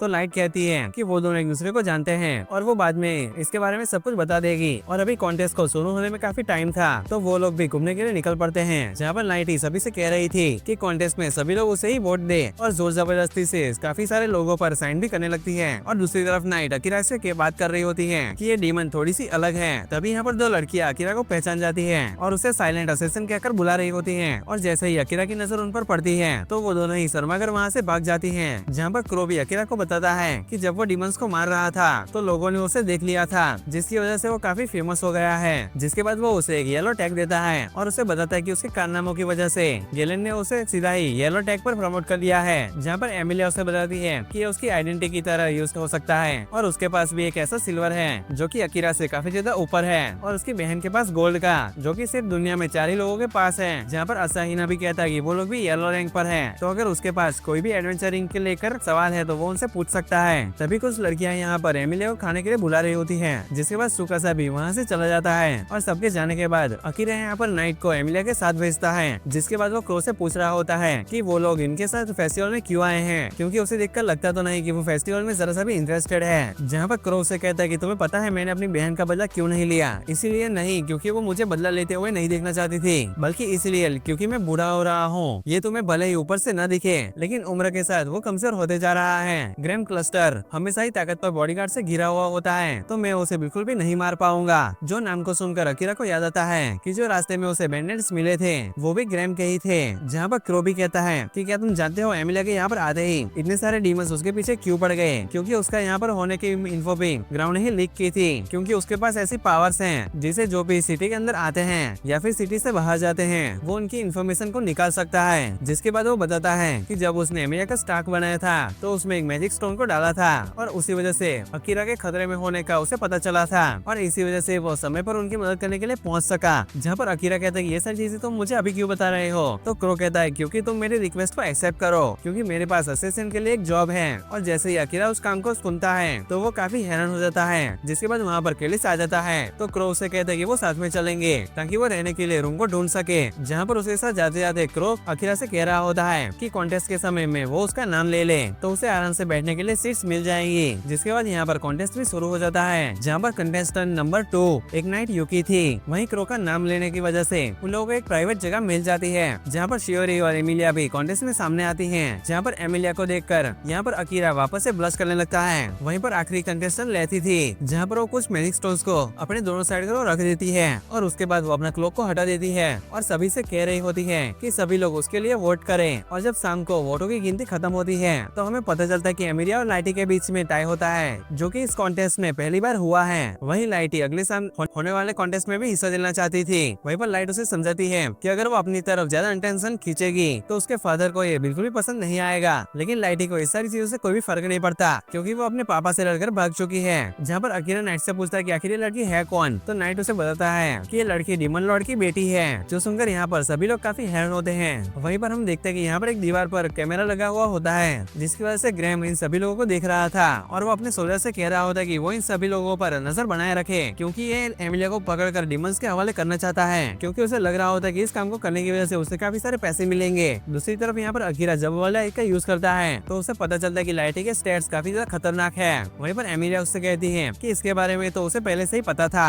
और अकीरा को भी बिना कहे वाला का यूज करना चाहिए, क्योंकि कई लोग अपनी असली ताकत को छुपाते हैं। जो सुनकर यहाँ पर अकीरा थोड़ा सा हिचकिचा रहा होता है और हम देखते हैं कि यहाँ पर जब उसने वाले का यूज किया था तो उसने सुकासा और अपनी पार्टी की मौत को देखा था। जिसके बाद वहाँ पर गेलिस और क्रो आ जाते हैं और बताते हैं कि उनका इंतजाम हो चुका है रहने का। जिसके बाद वहाँ पर पहुंचकर वो अकीरा से बता रहे होते हैं कि प्राइजेस को कलेक्ट करने के लिए उन्हें कल जाना होगा, क्योंकि आज समय पर वो तैयार नहीं हो पाए। और सुकासा को ये चीज इसीलिए पता है क्योंकि खुद उसने इस कॉन्टेस्ट में हिस्सा लिया था और जीत भी गया। जिसके बाद वो सभी लोग वहाँ से चले जाते हैं। जहाँ पर क्रो अकीरा से पूछ रहा होता है कि वो कहीं उनकी बात को भूल तो नहीं गया, तो अकीरा कहता है कि मुझे सब कुछ याद है, मैं इसके बारे में जरूर सोचूंगा। तभी वहाँ पर एमिलिया भी आती है और अकीरा से कहती है कि वो 2 दिन से ढंग से नहीं सोया है और जबरदस्ती उसे बेड पर पटक कर उसके ऊपर स्लीप स्पेल का यूज कर देती है। जिसके बाद वो बाहर आकर क्रो से पूछ रही होती है कि उन दोनों ने किस बारे में बात की है। जहाँ पर क्रो से बताता है कि उसने तो सिर्फ एक काम का ऑफर दिया है। जहाँ पर एमिलिया उससे कहती है कि वो उसे अकीरा से कुछ भी जबरदस्ती नहीं करने देगी, तो क्रो कहता है कि आखिरी डिसीजन उसी का होगा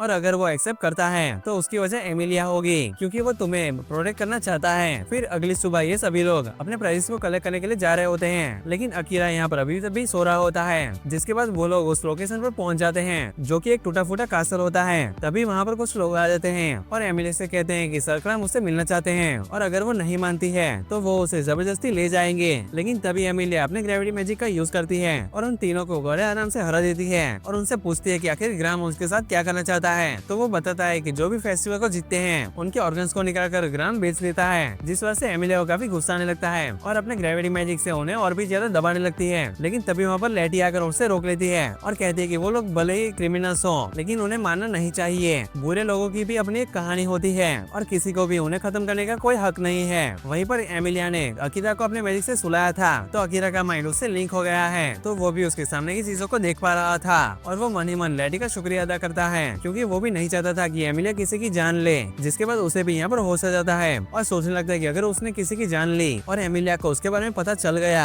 तो फिर वो पता नहीं उसके बारे में क्या सोचेगी। जो कि यहाँ पर गिलिस से बात करने के लिए आया होता है और वो उससे पूछ रहा होता है कि आखिर वो क्रो को कैसे जानता है। जहाँ पर गिलिस उसे बताता है कि उसकी माँ कभी क्रो की स्टूडेंट हुआ करती थी लेकिन वो उसकी ट्रेनिंग को बिल्कुल भी हैंडल नहीं कर पाई और इस वजह से वो पागल हो गई और मेरे फादर की पहले ही मौत हो गई थी। तो इसके बाद क्रो ने ही मुझे पाल पोस कर बड़ा किया है। जिसके बाद वहाँ पर नाइट भी वापस आ जाता है और अकीरा को बताता है कि वो सारे कैमरास ग्राउंड क्लस्टर ने लगाए हैं ताकि वो कॉन्टेस्ट के विनर्स पर नजर रख सके। जहाँ पर गिलिस ये सुनकर पूछता है क्या ये वही डिवाइसेस हैं जो उसने रेटिस के रॉयल पैलेस में देखे थे। तो अकीरा कहता है कि हाँ ये वही डिवाइसेस हैं जो कि वीडियो फुटेज को कैप्चर करते हैं और गिलिस से पूछता है कि आखिर तुम लोग इसे क्या बुलाते हो। तो वो कहता है कि हम इसे कैमरा बुलाते हैं। जो सुनकर अकीरा यहाँ पर थोड़ा सा हैरान होता है लेकिन नाइट उसे बताता है कि पिछले हीरो ने कैमरा के कॉन्सेप्ट के बारे में इन्हें बताया है। जिसके बाद इन्होंने मैजिक का यूज कर ये डिवाइस को बनाया। जिसके बाद यहाँ पर एमिली और बाकी सब भी पहुंच जाते हैं जहाँ पर अकीरा कुछ लोगों को लेकर दूसरे रूम में चला जाता है और वहाँ पर जाकर उनसे पूछता है कि क्या वो लोग ह्यूमन ट्रैफिकिंग के बारे में पहले से जानते थे। जहाँ पर वो लोग हमें जवाब देते हैं और कहते हैं कि वो इस केस को सॉल्व कर अकीरा को दिखाना चाहते थे कि अगर वो उन्हें ज्वाइन करता है तो वो उसके ऊपर बिल्कुल भी बोझ नहीं बनेंगे। जहाँ पर अकीरा उन्हें कहता है कि वो दोनों एक ही जगह पर जा रहे हैं लेकिन उनकी प्रायोरिटीज बिल्कुल अलग हैं क्योंकि वो सबसे पहले ऐसा कुछ करना चाहता है जिससे कि ग्राम दोबारा एमिलिया के पीछे न पड़े। तो वो सब वही सिटी में जा रहे हैं जहाँ पर असाइना कहता है कि इसमें वो लोग उसकी मदद करेंगे लेकिन अकीरा उसे मना कर देता है और कहता है कि इसे मैं अकेला ही संभाल लूंगा। तभी क्रो कहता है कि अगर वो उसका काम करता है तो वो डिमन वर्ल्ड में उसको गाइड करेगा। जिसके बाद ये लोग मैप को निकाल कर प्लान बनाने लगते हैं कि आखिर वो लोग अकीरा का वेट कहाँ पर करेंगे। जहाँ पर सुकासा एक जगह पर इशारा करता है लेकिन क्रो वहाँ पर देखकर सीधा ही मना कर देता है। तो गिलिस बताता है कि वो ऐसा इसीलिए कह रहा है क्योंकि वहाँ पर क्रो की मदर रहती है। जो सुनकर क्रो यहाँ पर काफी गुस्सा हो जाता है और गिलिस से कहता है कि वो अपना मुंह बंद रखे। जिसके बाद क्रो एक और जगह बताता है। फिर अगले सीन में यहाँ पर सभी लोग जाने की तैयारी कर रहे होते हैं। वहीं पर अकीरा कुछ बुक्स को ढूंढ रहा होता है क्योंकि वो 5 दिन के सफर में इन्हें पढ़ सके। वहीं दूसरी तरफ एमिलिया क्रो से रिक्वेस्ट कर रही होती है कि वो उसे अपना स्टूडेंट बना ले क्योंकि वो नहीं चाहती कि उसे बचाने के चक्कर में अकीरा को किसी की भी जान लेनी पड़े और इसी वजह से वो खुद स्ट्रॉन्ग होना चाहती है। और एमिलिया की इस वजह को सुनकर क्रो उसे अपने स्टूडेंट की तरह एक्सेप्ट कर लेता है। फिर कुछ समय बाद वहाँ पर अकीरा वापस आ जाता है। फिर वो लोग यहाँ से जाने के लिए बिल्कुल तैयार थे लेकिन जाने से पहले गिलिस अकीरा को कुछ देना चाहता था। जहाँ पर हम देखते कि यहाँ पर एक वही सामान होता है जो अकीरा ने पहले लेते हुए सेरेन के रूम में ही भूल गया था क्योंकि गिलिस को लग रहा होता है कि इसमें जरूर कुछ इम्पोर्टेंट ही होगा क्योंकि सेरेन उसे अकीरा को देना चाहता था। जिसके बाद वो तीनों यहाँ से निकल जाते हैं। फिर आगे हम 3 दिन बाद का सीन देखते हैं जहाँ पर क्रो एमिलिया को सोने के लिए कह रहा होता है। जिसके बाद वो अकीरा से कहता है कि उसके पिछले किसी स्टूडेंट ने 3 दिन में इतनी प्रोग्रेस नहीं की थी और इसीलिए वो एमिलिया की काफी इज्जत करता है। जो सुनकर अकीरा काफी हैरान होता है। जिसके बाद क्रो से बताता है कि उसने एल्फ के प्रिंसेस के बारे में सुना था जो कि नए स्पेल्स को बना सकती है, मरे हुए लोगों को जिंदा भी कर सकती है और अपने किंगडम से मॉन्स्टर्स को भी भगा सकती है। और फिर उसे जब अपने ही बगल की लड़की का नामकरण करने के लिए कहा गया तो उसने उसका नाम प्रिंसेस एमिलिया पर ही रखा। जहाँ पर अकीरा कहता है कि अगर ये तुम्हारे लिए इतनी भी कमाल की थी तो फिर तुम इसके साथ इतना रोली बिहेव क्यों कर रहे थे। जहाँ पर क्रो कहता है कि आमने सामने इतनी भी कमाल की नहीं लग रही लेकिन सच में वो मेरी ट्रेनिंग को सह सकती है क्योंकि जिस हीरो के साथ मैं काम करता था उसके पास एक टेक्निक थी जिसे वो जिस भी स्पेल को देखता है उसे इंस्टेंटली रेप्लिकेट या फिर कैंसिल कर सकता है और मैं भी उस स्पेल को रिप्रोड्यूस करने में कामयाब हुआ हूँ लेकिन इसे यूज करना काफी ज्यादा मुश्किल है। इसके लिए एशियन लैंग्वेज को मास्टर करना होगा जो कि काफी कॉम्प्लिकेटेड है लेकिन प्रिंसेस एमिलिया ने कॉम्प्रिहेंशन स्किल को क्राफ्ट किया है तो वो इसे भी जल्द ही सीख जाएगी। जहाँ पर अकीरा कहता है कि मुझे तो ये बात कमाल की लगी कि तुमने अकेले ही इस चीज को सीख लिया। जहाँ पर क्रो कहता है कि बीस्ट फोक्स ह्यूमन से दुगना जीते हैं तो मेरे पास काफी समय था, ऊपर से मेरी माँ ने जब मैं पेट में था तो अजीब सा पोषण पी लिया था जिस वजह से मैं अब बीस्ट फोक्स से दुगना जी सकता हूँ। लेकिन अब मैं इस चीज से थक चुका हूँ। मैं सिर्फ इसीलिए जिंदा हूँ क्योंकि मैंने अभी तक अपनी बहन का का बदला नहीं लिया है। दूसरी तरफ यहाँ पर नाइट सोच रहा था कि अब उसे इन्वेस्टिगेट करने के लिए कहाँ पर जाना चाहिए। तभी उसकी नजर लाइटी पर जाती है, जहाँ पर वो उसे पूछती है कि वो तो अकेला घूमने जा रही थी, तो फिर आखिर वो यहाँ पर क्या कर रही है। जहाँ पर लाइटी कहती है कि वो तो जाने वाली थी, लेकिन उसे समझ ही नहीं आया कि आखिर वो जाए कहाँ। और उसके पूछने पर नाइट बताता है कि वो यहाँ पर अपने मास्टर के लिए इन्वेस्टिगेट करने आई है। जहाँ पर यह सुनकर लाइटी को लगता है कि इसमें काफी मजा आएगा, तो वो भी उसकी मदद करना चाहती है। जिसके बाद यहाँ पर ये लोग अपनी डेस्टिनेशन पर पहुंच जाते हैं, जहाँ पर क्रो कह रहा होता है कि वो रहने की जगह का इंतजाम करेगा, तब तक वो सिटी में घूम सकते हैं और 1 घंटे तक यहाँ पर लिया भी पहुंच जाएगी। और वो उनसे कहता है कि वो लोग शाम तक सेंट्रल प्लाजा में मिलेंगे। जिसके बाद एमिलिया और अकीरा दोनों ही सिटी में घूमने के लिए निकल जाते हैं, जहाँ पर एमिलिया सारा खाना देकर काफी खुश हो रही होती है। लेकिन तभी वहाँ पर लिया भी आ जाती है और उन्हें पूरी सिटी घुमाने लगती है, जिस दौरान वो उसे बताती है कि उसके पेरेंट्स उनसे मिलना चाहते हैं। और अकीरा यहाँ पर लिया को शुक्रिया अदा करता है पिछली फाइट में उनका साथ देने के लिए, और उसे पूछता है कि क्या उसे इन्वर्टेड स्पिरिट बैरियर क्रो के इन्वर्जन स्पेल की कॉपी है। जहाँ पर लिया बताती है कि दोनों एक ही जैसे हैं, लेकिन फिर भी काफी अलग है। जिसके बाद अकीरा उसे बताता है कि एमिलिया सीधा ही क्रो से सीख रही है, जो सुनकर लिया यहाँ पर काफी हैरान होती है। जिसके बाद अकीरा और एमिलिया दोनों ही किंग से मिलने जाते हैं, जहाँ पर किंग उनका स्वागत करता है और अकीरा से कहता है कि उसके लिए उसके पास एक काम है, क्या वो इस चीज को एक्सेप्ट करेगा। जहाँ पर अकीरा कहता है कि मैं ये तभी डिसाइड कर सकता हूँ जब आप मुझे उस काम के बारे में बताएंगे। जो देखकर यहाँ पर नाइट कैप्टन काफी भड़क जाता है और इस तरीके से बात करने के लिए अकीरा पर गुस्सा करने लगता है, लेकिन किंग उसे शांत करा रहे होते हैं और किंग उसे बता रहा होता है कि वो चाहता है कि अकीरा ग्रैंड मास्टर को मार दे। और यहाँ पर अकीरा वैसे भी ग्राउंड को ठिकाना लगना चाहता था, इसीलिए नहीं क्योंकि उसे किंग कह रहा है, तो वो यहाँ पर किंग को मना कर देता है। जहाँ पर किंग कहता है कि अगर वो उसकी बात को मानता है तो वो उसे काफी सारे पैसे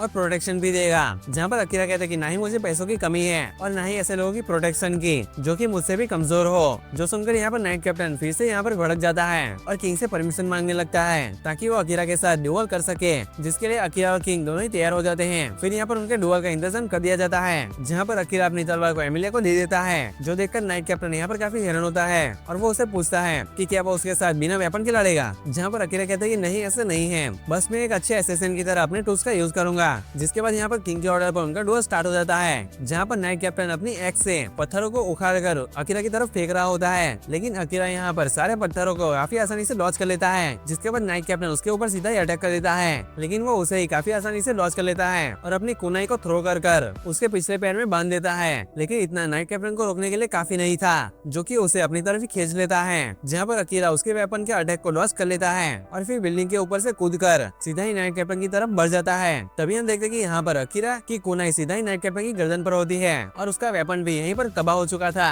और वो इस ड्यूअल को काफी आसानी से जीत जाता है। जिसके बाद एमिलिया यहाँ पर किंग से कह रही होती है कि वो कभी भी अकीरा को ऐसा चीज करने के लिए ना कहे।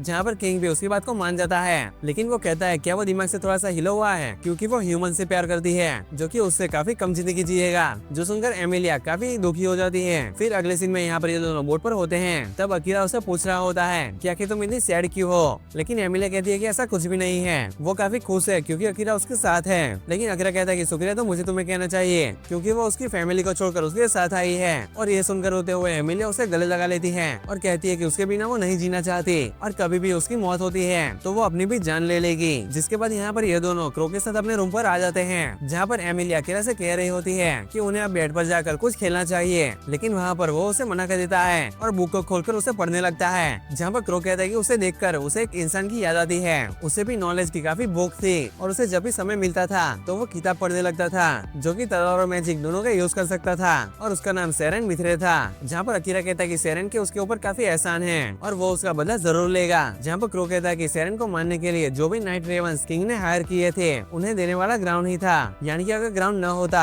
तो सेरेन अभी भी जिंदा होता। और यहाँ पर अकीरा ये सुनकर काफी हैरान होता है।